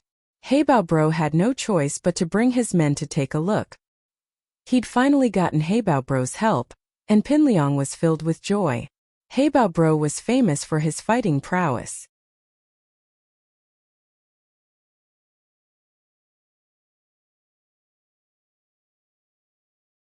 There was once a guy from the provincial mixed martial arts team who got drunk and caused a scene in a nightclub.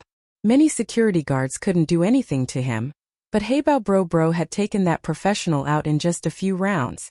Pinliang couldn't help but be impressed.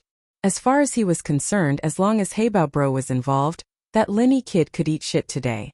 He wouldn't stop until he made him kneel in front of him and call him Liang Bro. However, Pinliang, Gao Xiaofu, and Zhang Naipeo had arrived at school early, and Lin Yi was nowhere to be seen by the time the first class started. Pinliang was starting to panic. Was the kid scared and not coming? Didn't that mean he'd wasted his time looking for Heibao Bro? There was no point in staying in the classroom without Lin Yi. With a wave of his hand, he left the classroom with Gao Xiaofu and Naipeo. Liang Bro, do you think that Lin Yi kid got scared after he went back yesterday? Maybe he pissed us off and decided not to come to school anymore? Xiaofu analyzed. That's a possibility. Pinliang frowned as well. This was what he was worried about the most. No way he can hide for a while, but can he hide forever? Unless he doesn't want to study here anymore. But he just transferred yesterday. Is he going to quit today? Naipeo was quite troubled as well. Why was Lin Yi not coming to school after just one day? Fuck, it's been a long day. You know, Heibao Bro doesn't have time every day. He has to help my dad look after the place. My dad's gonna skin me alive if he finds out that I asked him to help me fight. Pinliang said worriedly. Man, you're right. If your dad agreed to let you be a gangster and let Heibao Bro be your bodyguard, Liang Bro, you'd be even better than Zhou Ruoming. That's all because he has a gangster brother to back him up. Xiaofu said. Let's not talk about that. My dad's counting on me to get into a good university. Pinliang sighed. If Lin Yi really didn't come today, then we'd lose a good chance to teach him a lesson. It'd be hard to get another chance like this in the future. Kong Xiaobo's here.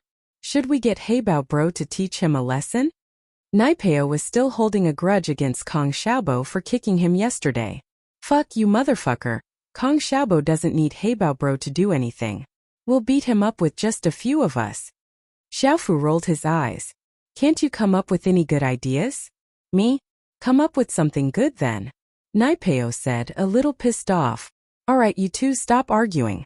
Pinliang waved his hand impatiently, finding a step to sit down at the edge of the arena. He took out a cigarette and put it in his mouth. Piak. Naipeo quickly took out his lighter and lit it for Pinliang, smiling awkwardly. Looks like Zhou Ruoming's group is playing basketball over there. Liang bro, should we go over and play a bit? Xiaofu said as he pointed at the group playing basketball on the other side of the court.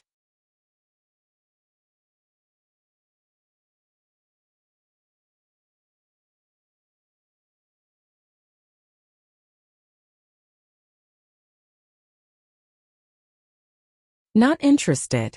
Pinliang looked at Zhou Ruoming and the others, shaking his head. If Linny doesn't come soon, then I'll have to call Heibao bro and tell him to come another day. Liang bro! Liang bro! Look! Naipeo called out all of a sudden. Fuck, what the fuck are you shouting for? Pinliang was quite taken aback by Naipeo's sudden outburst. He glared at him, not in a good mood. It's not Liang bro, it's Linny. Naipeo stuttered. What do you mean it's not Liang bro, it's Linny? I haven't changed my name yet, fuck, no matter how weak I am, I'll never change my name to Linny. Pinliang said with a frown.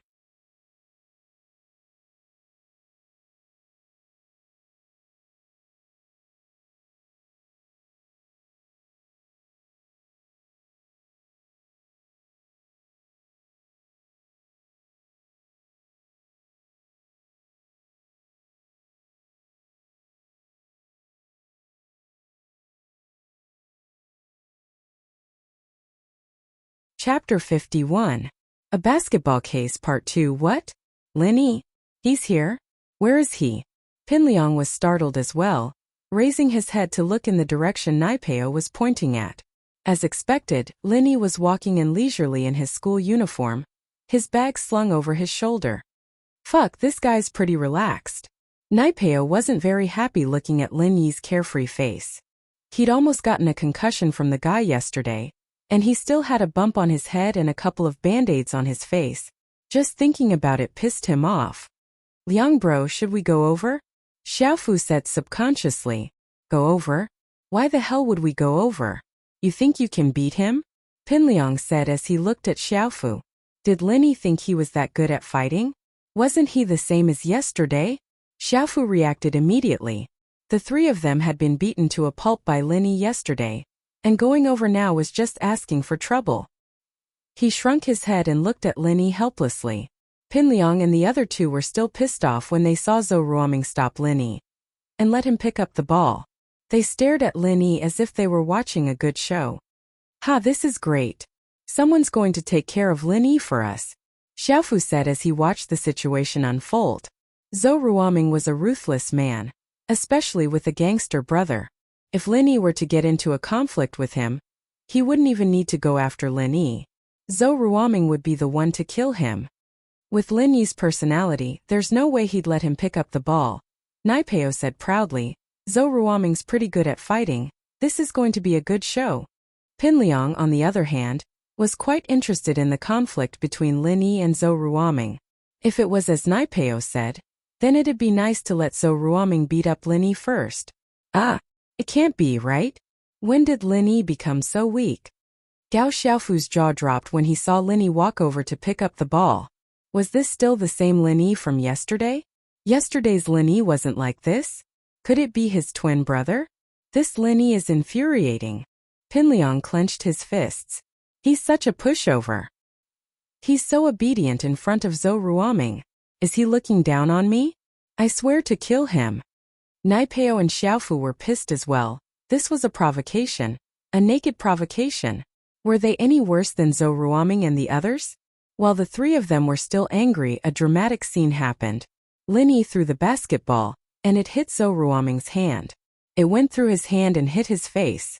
After that, Zhou Ruoming's nose started bleeding, and he fell to the ground. Fuck, no way. Naipeo's mouth was wide open. I knew Linny wasn't a good person. There's no way he'd be this obedient. Pinliang let out a sigh of relief.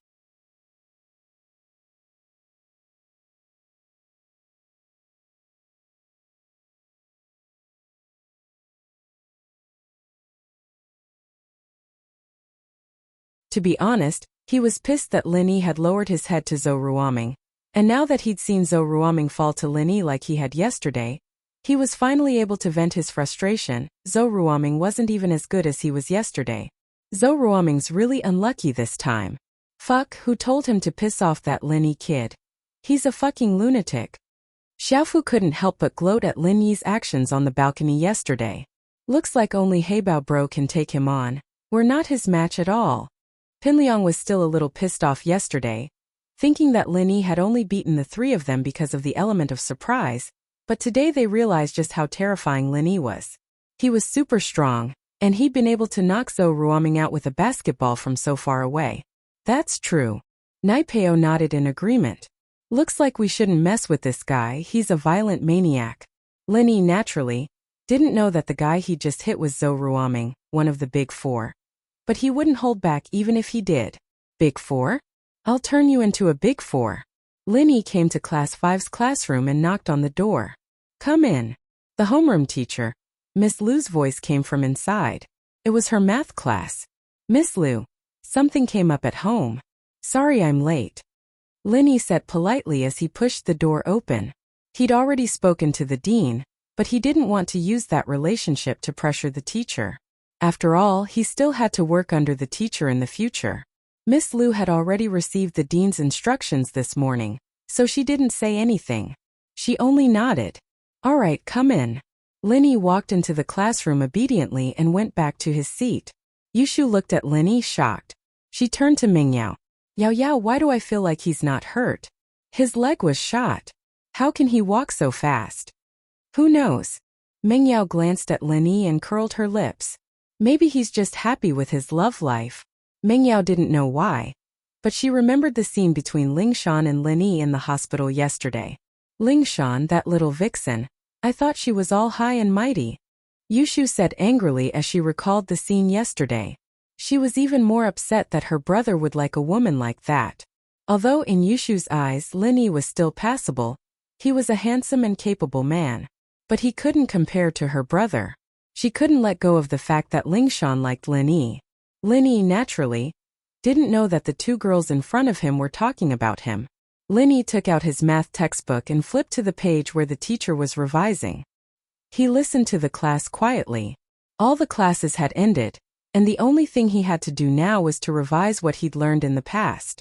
Although Lin Yi hadn't gone to school, he had studied high school and university courses under old Lin's supervision.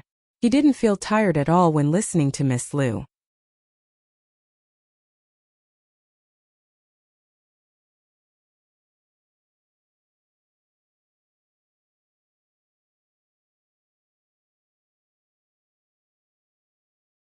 Lin Yi wasn't some kind of prodigy, but his memory was better than most people's.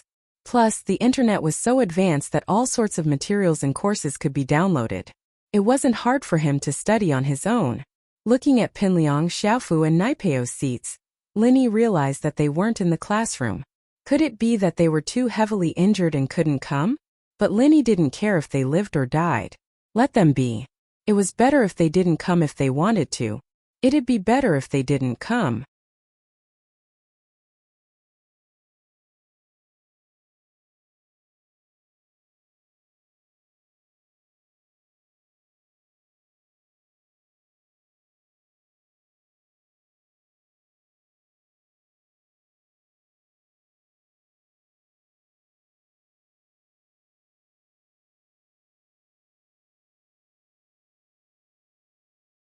Chapter 52. Heibao bro. The class was halfway through by the time Lin Yi entered the classroom. The bell rang, signaling the end of class. Miss Lu left after assigning the homework.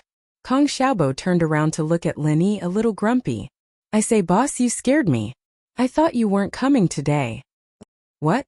Scared that Pinliang and the other two would come after you? They didn't come either, did they? Lin Yi smiled.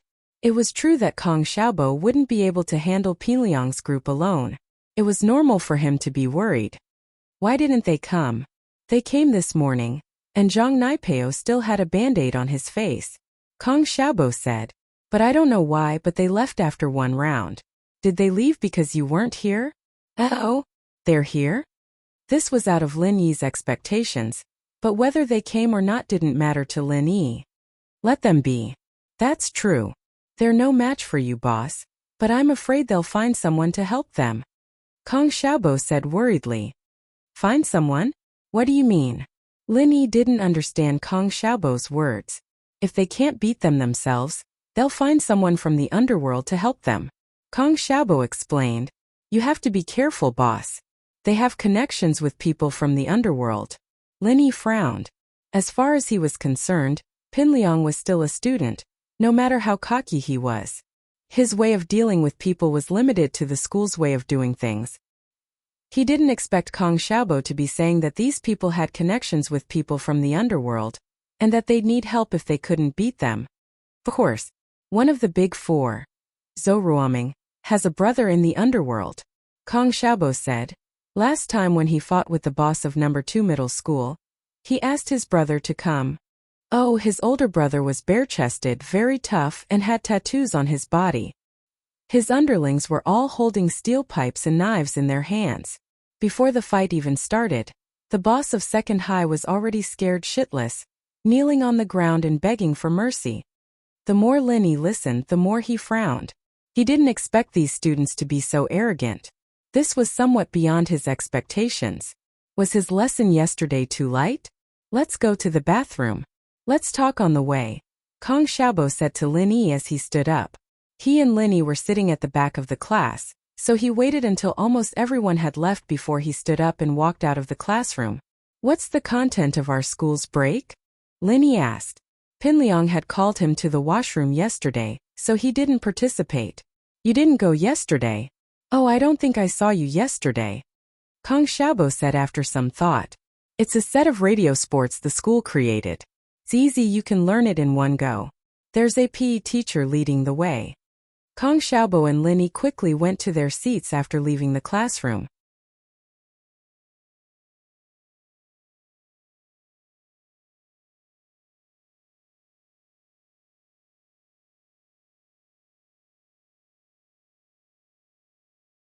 Kong Xiaobo was tall, so he stood at the back. Lin Yi wasn't short either, so he stood beside him. Pin Liang finally arrived at the school gates, waiting for Heibao Bro. A bald, burly man jumped out of a white Nissan van. Behind him were 2 thugs of similar size. Master Zhong. This bald man was Heibao Bro. Pin Liang nodded, turning to his underlings. Hurry up and greet Heibao Bro. Heibao Bro. Naipeo and Xiaofu greeted. Master Zhong, where's the guy? I'll take care of him right now so I can get back to the place. If the boss finds out I'm helping you fight, I'll be crippled. The boss Heibao Bro was talking about was naturally Pin Liang's father. Heibao Bro knew that the boss didn't like Pin Liang causing trouble, so he'd waited for a long time before coming over. He's inside in the middle of the break, Pin Liang said. Heibao Bro nodded, his cigarette dangling from his lips as he walked into the school. He was stopped by the old guard when he reached the gates. Hey, what are you doing here? This is a school, you can't just come in. Heibao Bro looked back at the old man in disdain, blowing a ring of smoke at the old man's face. Stay here if you don't want to die, you old bastard. The old man looked at Heibao Bro and shrunk his head. These gangsters weren't people an old man like him could mess with, so he pretended not to see anything and let them in. The school was in the middle of a break anyway, and the teachers would kick them out if they saw them. The whole school was in the middle of a break when 6 extremely discordant figures walked in from the school gates. 3 of them were alright, with Pin Liang, Naipeo, and Xiaofu looking more like students, but Heibao Bro and the others behind them didn't look like good people at all. Heibao Bro walked in without a care in the world, not caring about the looks people gave him. Where? Heibao Bro asked. Over there, that's our class. Lin Yi must be coming out to break as well. Pin Liang couldn't see clearly from afar, but he could tell that Lin Yi was coming out to break as well. Boss, it's Pin Liang's group. They've brought help. Kong Xiaobo Bro spotted them right away because they were too obvious a target. Lin Yi had already spotted Pin Liang's group before Kong Xiaobo could even speak. After all, they were in the middle of the school, and the whole school could see them. It wasn't long before Pin Liang and Heibao Bro arrived at the front of the 12th grade's class 5. And Pin Liang immediately spotted Lin Yi at the back of the class. Pin Liang pointed at Lin Yi before turning to Heibao Bro. That's him, the one at the back of the line, the one in the uniform. Heibao Bro nodded and quickly walked over to Lin Yi. From afar, Lin Yi looked like a normal guy, tall and skinny. He didn't look like a fighter at all, and Heibao Bro was quite puzzled. Was a guy like that really worth fighting? Did he really need to do it himself?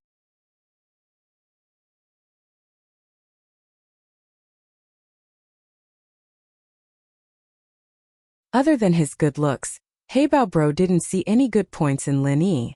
He just looked like a poor student no matter how he looked at him.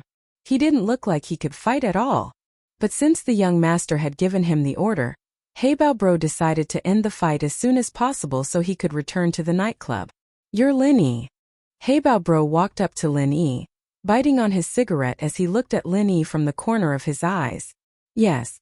Lin Yi replied faintly. "Do you know why I'm looking for you?" Heibao Bro didn't look friendly at Lin Yi's arrogance.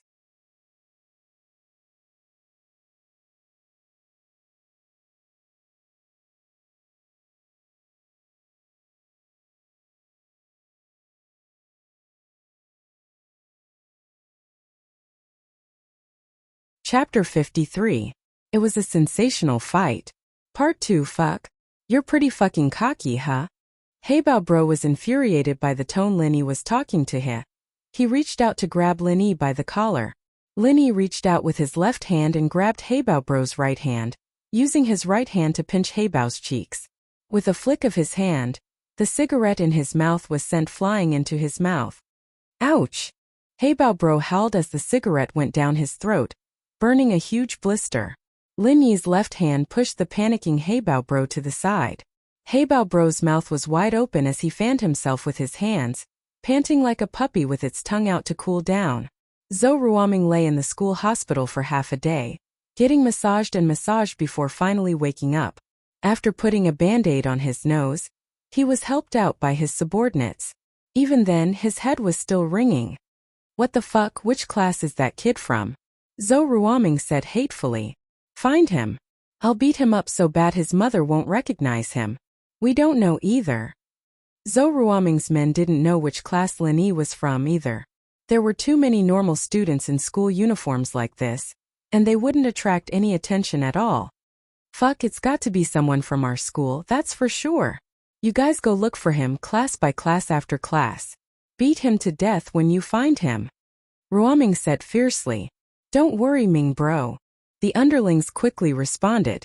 Although they were shocked by Lin Yi's skills earlier, there was no need to be afraid of him now that there were so many of them.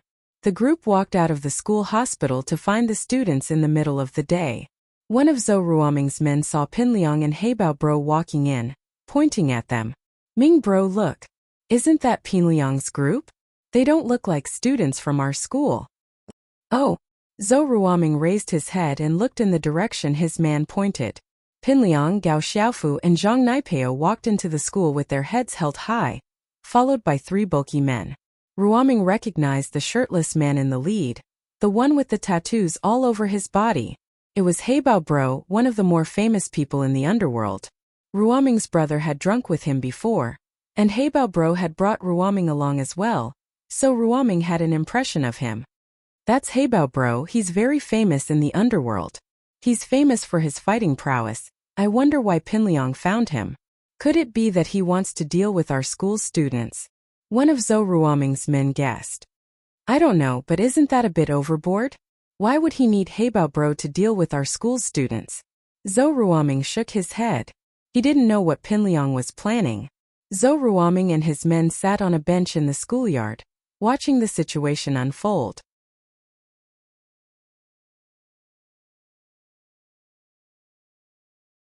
Ruoming was very curious as to who it was that made Pinliang go to such lengths to get so many people to deal with him. All of a sudden, Ruoming remembered seeing Pinliang's group beaten black and blue last night. He'd asked Pinliang what was wrong, but Pinliang didn't say anything. Could it be that he'd been beaten up by someone, and was here to take revenge? Zhou Ruoming found it more and more plausible. He couldn't help but find it funny. Pinliang was getting more and more screwed up, getting beaten up by a school students, and even asking people from the underworld to take care of it. What was even funnier was that this fellow actually said that they were playing around and fighting. Ming Bro, why does that guy look so familiar?" One of Zhou Ruoming's men pointed at Heibao Bro, *, "Isn't that the guy who hit Ming Bro with a basketball?" Another man recognized Lin Yi immediately. Zhou Ruoming looked at him. It really was the guy who hit him with the basketball this morning. "Ming Bro, what do we do now?" Zhou Ruoming's men were getting ready to take credit. "Don't do anything. I think this guy pissed off Pinliang. If that's the case, let Heibao bro take care of him. We're not in a rush. Zhou Ruoming said faintly. Zhou Ruoming's expression was calm, but his heart was in turmoil. Pinliang wasn't as good of a fighter as Lin Yi, but his two underlings Zhang Naipeo and Gao Xiaofu were no pushovers either. Lin Yi wasn't an easy opponent to deal with, and the fact that he'd called for help from the underworld meant that Lin Yi wasn't a simple character. He'd thought it was a coincidence that he got hit with the basketball, but now it seemed like that wasn't the case. If Lin Yi didn't have a few tricks up his sleeve, there was no way he'd get Heibao bro involved. As a result, Zhou Ruoming wasn't in a hurry to cause trouble for Lin Yi. With Heibao bro around, he'd let Heibao bro take care of the kid first. What happened next, however, stunned Zhou Ruoming and the others. Before they could figure out what was going on, they saw Heibao bro howling and stomping on the ground, covering his mouth. Heibao bro had never been taken advantage of like this before. He'd fallen for a student's trick. His lungs were about to explode, and he ignored the pain in his throat as he swung his fist at Lin Yi with bloodshot eyes. Lin Yi could tell that Heibao bro was one of those men who trained in horizontal kung fu. Lin Yi wasn't afraid of him, though. Even old Lin would hit him with a metal rod, let alone his fists. Lin Yi, however, didn't want to show off too much in school after all. Getting hit by a fist like that and still being fine was bound to attract attention. As a result, Lin Yi dodged quickly, and Heibao bro's fist missed. Lin Yi moved behind Heibao bro in a flash, and Lin Yi raised his leg, aiming for Heibao bro's butt. Of course, this was the same move Lin Yi had used on Pinliang before entering school.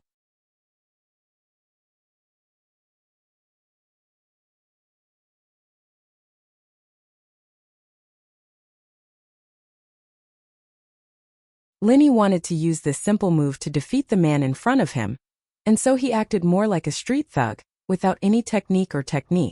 Lin Yi didn't want to expose his kung fu in public, since old Lin had taught him to focus on assassination. Lin Yi didn't want too many people to know his background, and so he used brute force. Heibao bro was a lot heavier than Pinliang, but Lin Yi's kick could even leave a hole in a car, let alone Heibao bro. But Lin Yi didn't want to be accused of injuring and crippling someone in public. A lesson was enough.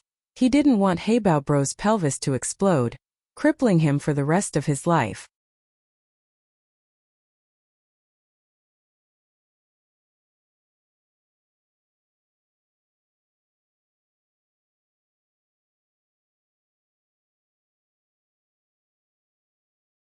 Chapter 54. It was a sensational fight in progress. Pinliang, Xiaofu, Naipeo, and Heibao bro's lackeys were all stunned as Heibao bro fell to the ground. Even more stunned were Zhou Ruoming's men. Zhou Ruoming couldn't believe what he was seeing. Heibao bro was knocked out just like that? Others might not know how strong Heibao bro was, but Zhou Ruoming knew that he was a fighter, one that even his own big brother wasn't a match for. Yet Lin Yi had taken down a tough guy like him with ease, without even breaking a sweat. Fuck, that worked. One of Zhou Ruoming's lackeys' eyes went wide. That kid's just lucky, isn't he? That lucky. Zhou Ruoming shook his head. He wasn't an idiot, and in fact he was one of the more intelligent ones. He didn't think that Lin Yi had gotten lucky to beat Heibao bro. Who was Heibao bro? He was a guy who fought like he ate. He'd been on the battlefield all these years. There was no way he'd get knocked out by luck. He'd be dead a long time ago. Strength was strength. And Zhou Ruoming understood that the basketball he'd taken this morning wasn't for nothing. Heibao bro was in a much worse state than he was, and from the looks of it, he wasn't afraid anymore. As expected, Lin Yi wasn't planning on taking Heibao bro's life, but he wasn't going to let him go that easily. The kick didn't cause the pelvis to explode, but the bones were definitely fractured. Heibao bro would be in the hospital for a month or so. Heibao bro. Heibao bro's lackeys weren't expecting Lin Yi to be this troublesome, taking down their boss in one go. Their eyes reddened as they charged towards Lin Yi. Lin Yi was getting impatient. Today was his first day in class, and he'd been planning on learning from it. But these guys were messing with his plans. Kill him for me. Brother Heibao struggled a few times, but he could no longer endure the pain in his lower body. He gritted his teeth and a fierce glint flashed in his eyes. It had been many years since he had suffered such a loss. Now, he had suffered such a great loss at the hands of a student. This was something he could not tolerate. Today it was either you die or I live. If he allowed Lin Yi to continue being so carefree, then he, Brother Black Panther, wouldn't be able to mingle anymore. Brother Heibao's hysteria finally enraged Lin Yi. He didn't want to do anything to Brother Heibao, but this guy didn't know what was good for him and even wanted to kill him. Lin Yi frowned and stepped on Brother Heibao's cheek. Crack! Brother Heibao screamed as his jaw shifted. Lin Yi's action scared the hell out of Brother Heibao's two underlings. These two were Brother Heibao's newly recruited subordinates. They hadn't participated in any fights before. Today, Brother Heibao brought them here to broaden their horizons and boost their courage. After all, beating up a defenseless student was the only way to cultivate the thrill of violence in these two men.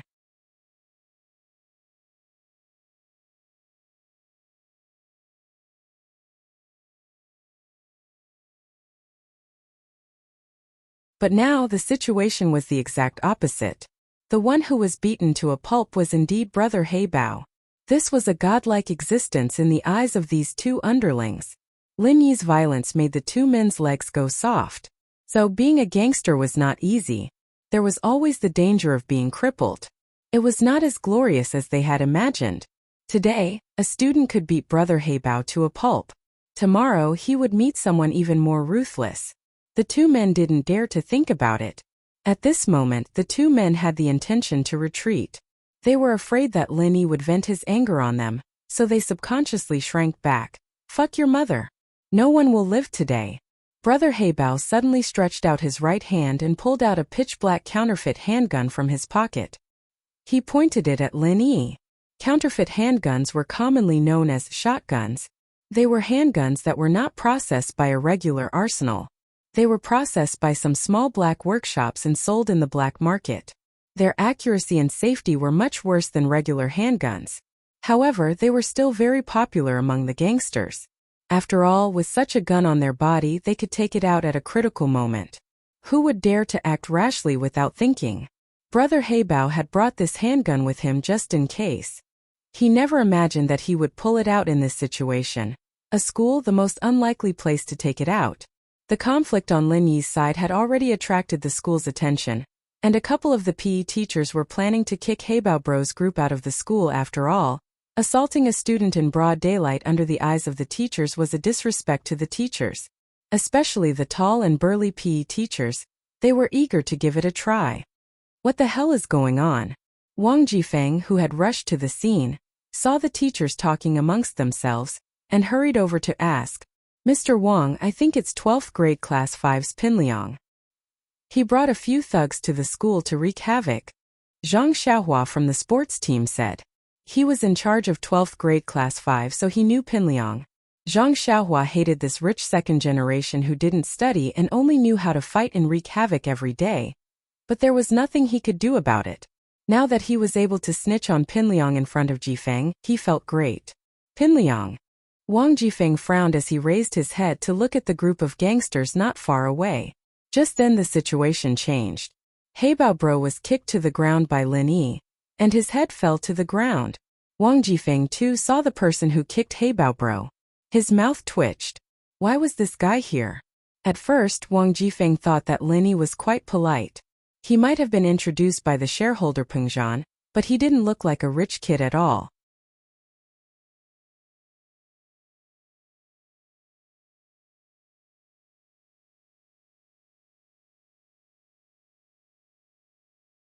He was wearing a clean school uniform, and he gave off a sunny vibe. But now, the truth was that he couldn't afford to offend Lin Yi. Putting aside the fact that he had Peng Zhan backing him up, he'd be in big trouble if Lin Yi were to leak the information out of Peng Zhan's mouth.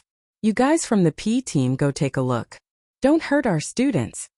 Wang Jifeng ordered the PE teachers, his words containing his own meaning. You can do whatever you want to the members of the society, but you have to protect the students of your own school. The PE teachers, of course, understood the meaning behind Wang Jifeng's words. Although Lin Yi had the upper hand now, they had to go over and continue to carry it forward.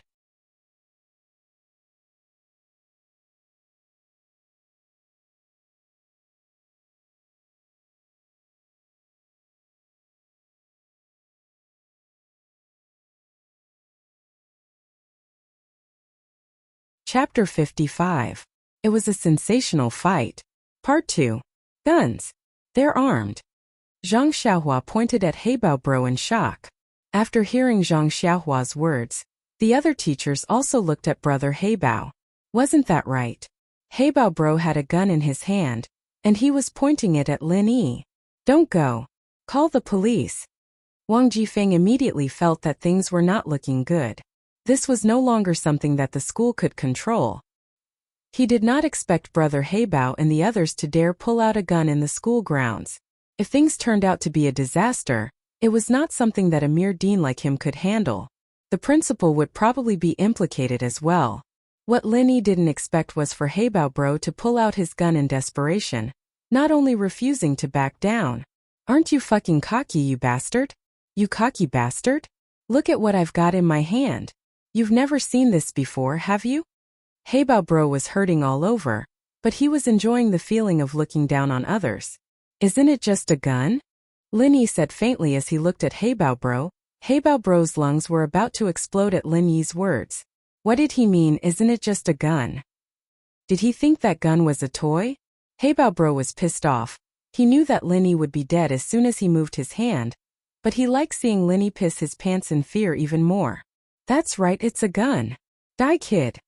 Heibao Bro's eyes were filled with hatred and violence. Bang!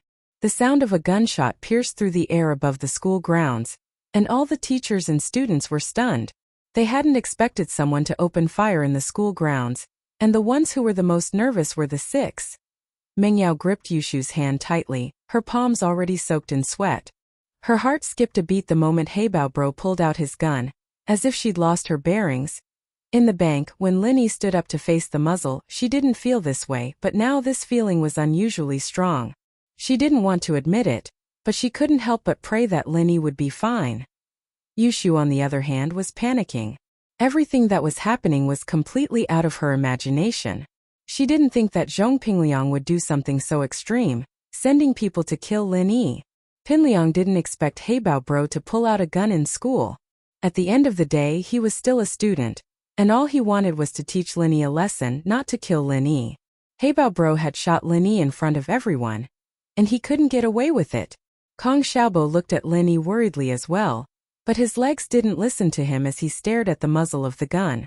He wanted to say something, but his legs didn't listen to him anymore. He couldn't take a step forward. Of course, Jifeng was the most worried. He never would have thought that Pingliang's men would be this cocky, using guns in school grounds and even firing a gun.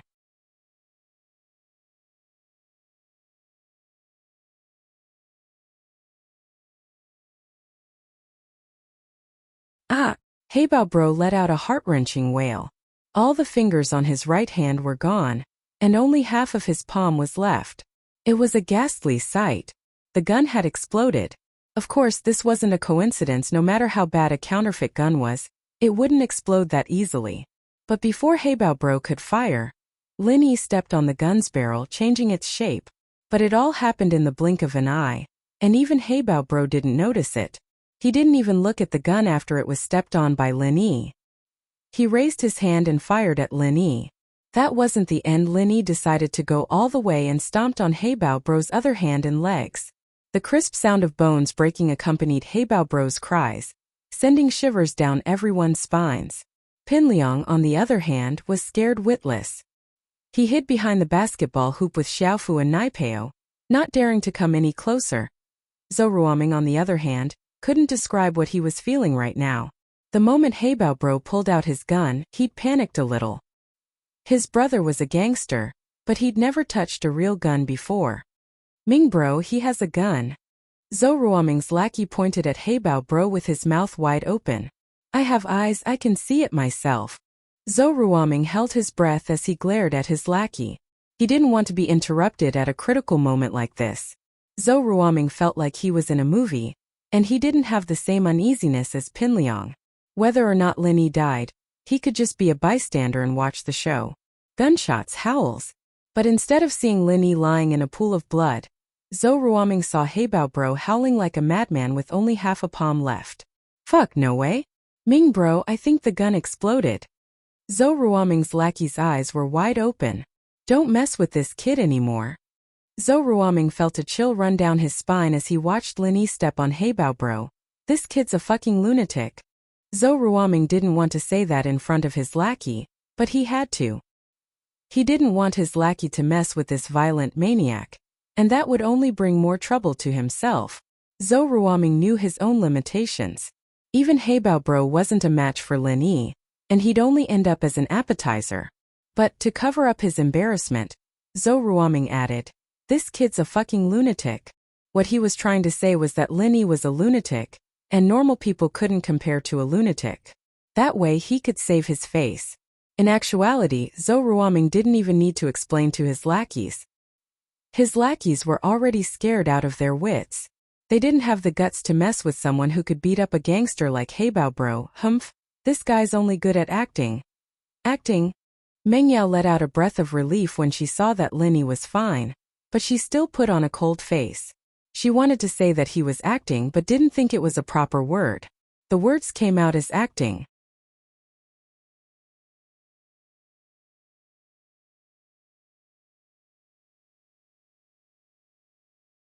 "I told you this shield bro's a badass." Yushu let out a breath of relief as well, her smile returning to her face as she said to Meng Yao.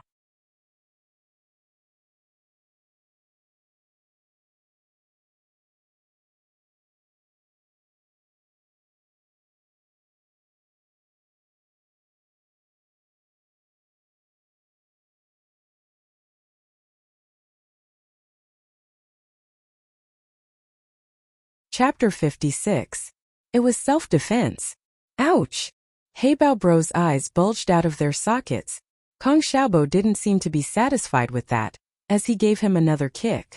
This time Hey Bao Bro fainted. Lin Yi shook his head at Kong Xiaobo. That was one of the more vulnerable parts of the human body, and continuous blows could be fatal. Lin Yi might have looked cruel, but he hadn't hit Hey Bao Bro anywhere near fatal. Lin Yi didn't want this guy he just met at school to end up in jail for murder after all.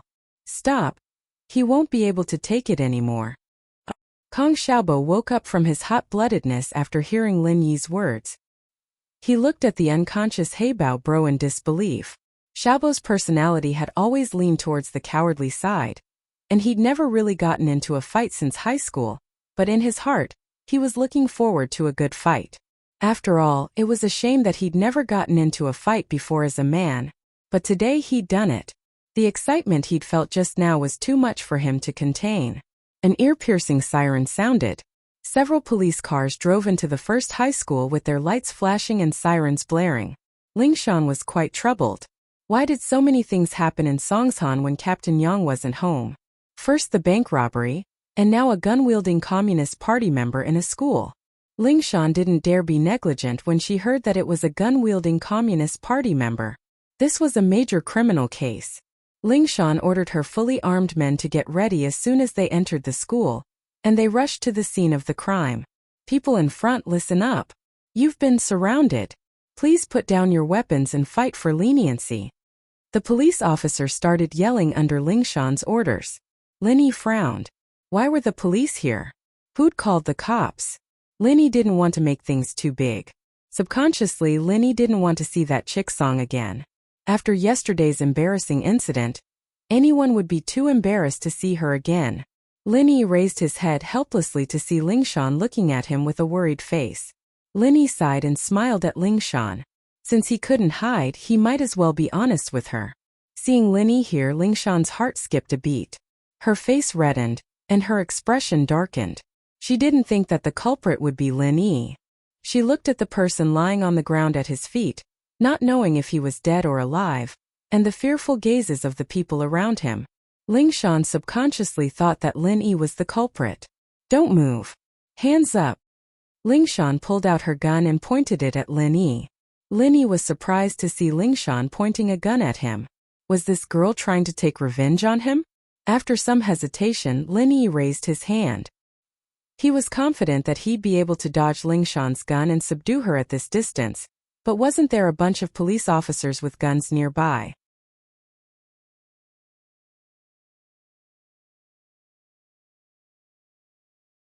If they thought that he was trying to attack the police, it'd be troublesome. "Take them away." Ling Shan pointed at Lin Yi and the others. Police Auntie Lin Yi was defending himself. These are the people looking for trouble. Kong Xiaobo panicked when he saw that the police were going to take Lin Yi away. He didn't care about the black muzzles anymore. He wanted to run up and explain. Ling Shan wasn't expecting someone to speak up for Lin Yi in a situation like this, but the word self-defense reminded her of yesterday's scene. That was a profound language. Two completely different words but the same pronunciation. Ling Shan's eyes lit up. And so Ling Shan's face turned cold again. We'll investigate the real situation. Take them away. Lin Yi smiled gratefully at Kong Xiaobo. He said softly, "This girl has a grudge against me. She's trying to mess with me. It's fine." Kong Xiaobo paused. He didn't think that Lin Yi would have a grudge against Ling Shan. He was about to say something when Ling Shan walked over herself. Her eyes were wide and angry. Evidently she'd heard what Lin Yi said. Ling Shan hated people who used their position for personal gain. She was furious when she heard Lin Yi say that she was using her position to mess with him. If she wanted to mess with him, would she have let him go yesterday? At the thought, a wave of anger rose up in her, and Ling Shan was starting to lose her mind. She grabbed Lin Yi's shoulder and said coldly, "What are you mumbling about? Are you colluding with me? We'll talk when we get to the police station." Lin Yi curled his lips at Kong Xiaobo. "See, it's just like I said. This girl is obviously here for me." Ling Shan really wanted to kick Lin Yi's ass, but she held it in. She didn't want to lose her job because of Lin Yi. At that moment, Wang Jifeng rushed over, sweating profusely. The principal Ding Binggong came with him. He was in his office planning the school's bright future. This year, the board of directors had allocated a large sum of money to the school. Ding Binggong planned to use this money to upgrade the school's facilities and apply for the National Model High School selection. Ding Binggong was quite capable. Otherwise, he wouldn't have been able to become the principal of a school like this. The board of directors valued ability, and everything else was secondary. If the school didn't develop, then he'd step down. As a result, the school's rapid development couldn't be separated from Ding Binggong's efforts. The sound of an explosion passed through the window. Ding Binggong couldn't help but frown. Didn't he say it many times? Setting off firecrackers in school was forbidden. Ding Binggong sighed. The rich kids in school had always been a thorn in his side. It was fine if they didn't study, but if they didn't disturb others, then Ding Binggong would thank the heavens and earth. But a while ago, there was an incident of students setting off firecrackers in school.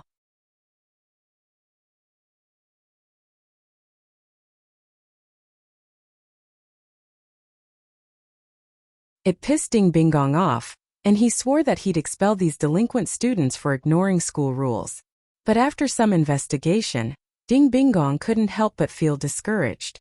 The one who set off the firecrackers was 12th grade class 5's Pinliang, and the one who egged him on was his classmate, Yushu. If Pinliang's background wasn't enough to shake Ding Binggong's resolve, then Yushu, this miss, Ding Binggong really didn't dare do anything to her.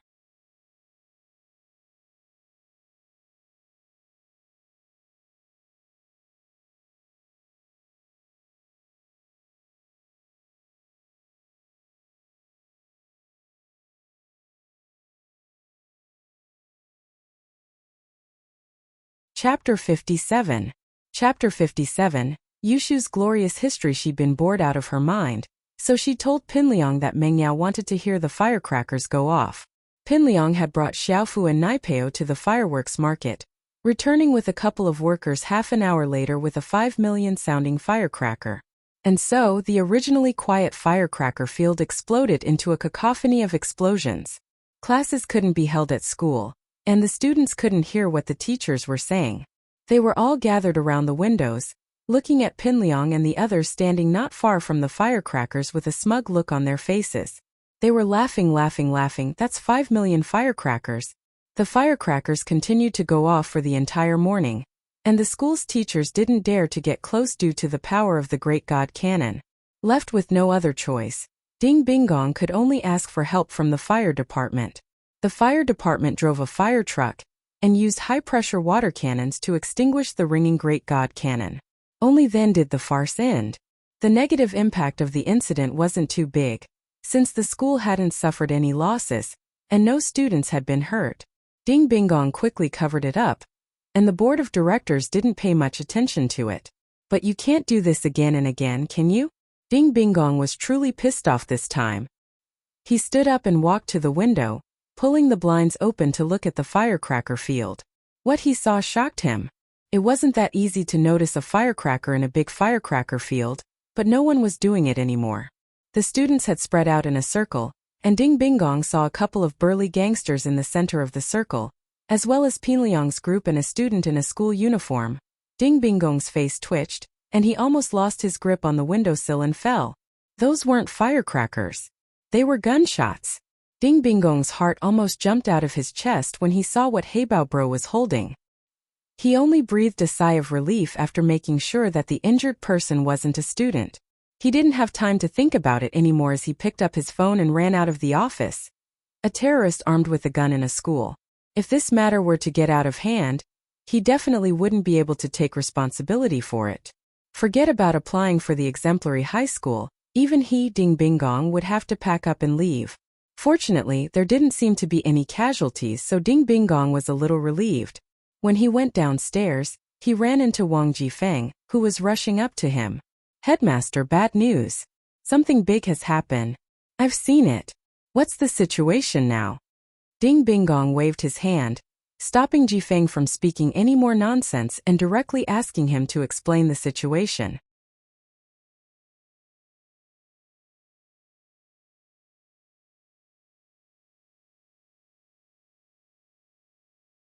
It seems like Pinliang hired some gangsters to cause trouble for a student named Lin Yi. But Lin Yi beat them up. He's fine. Wang Jifeng introduced concisely. Lin Yi.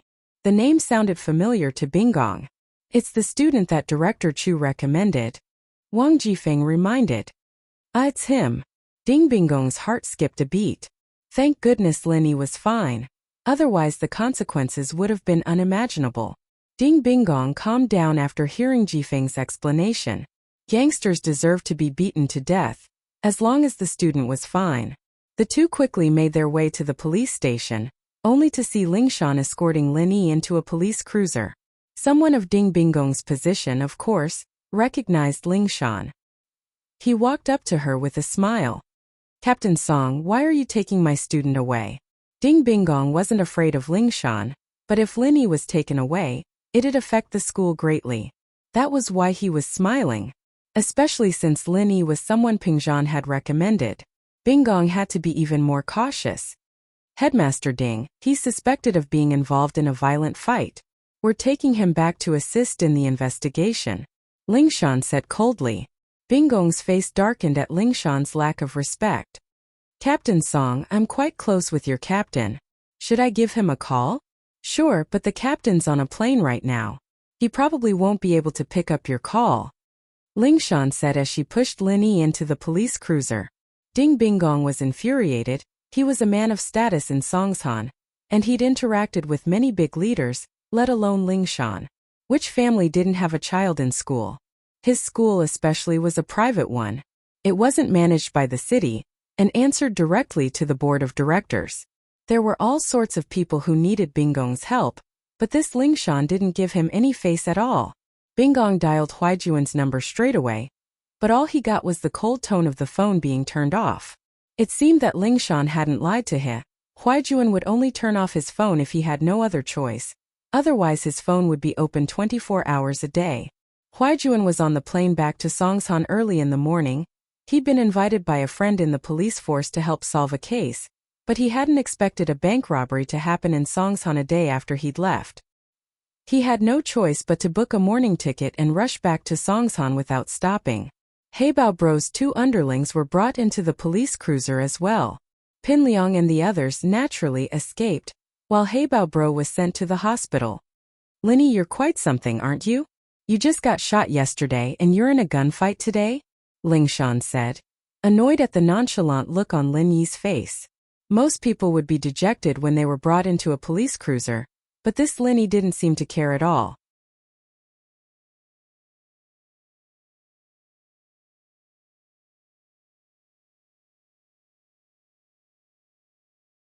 Linny rolled his eyes as he looked at Lingshan before turning his eyes elsewhere. He had to admit that she was very pretty, especially when she was in uniform. It was enough to make Lin Yi's imagination run wild.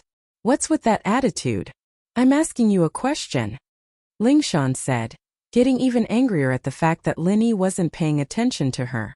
People used to say that women with big boobs were brainless, but I didn't believe them. But now I believe you. Lin Yi raised his head, his eyes scanning Lingshan's body a few times. What do you mean? Lingshan said, uncomfortable under Lin Yi's gaze. Who are you calling brainless? Who knows? Lin Yi curled his lips.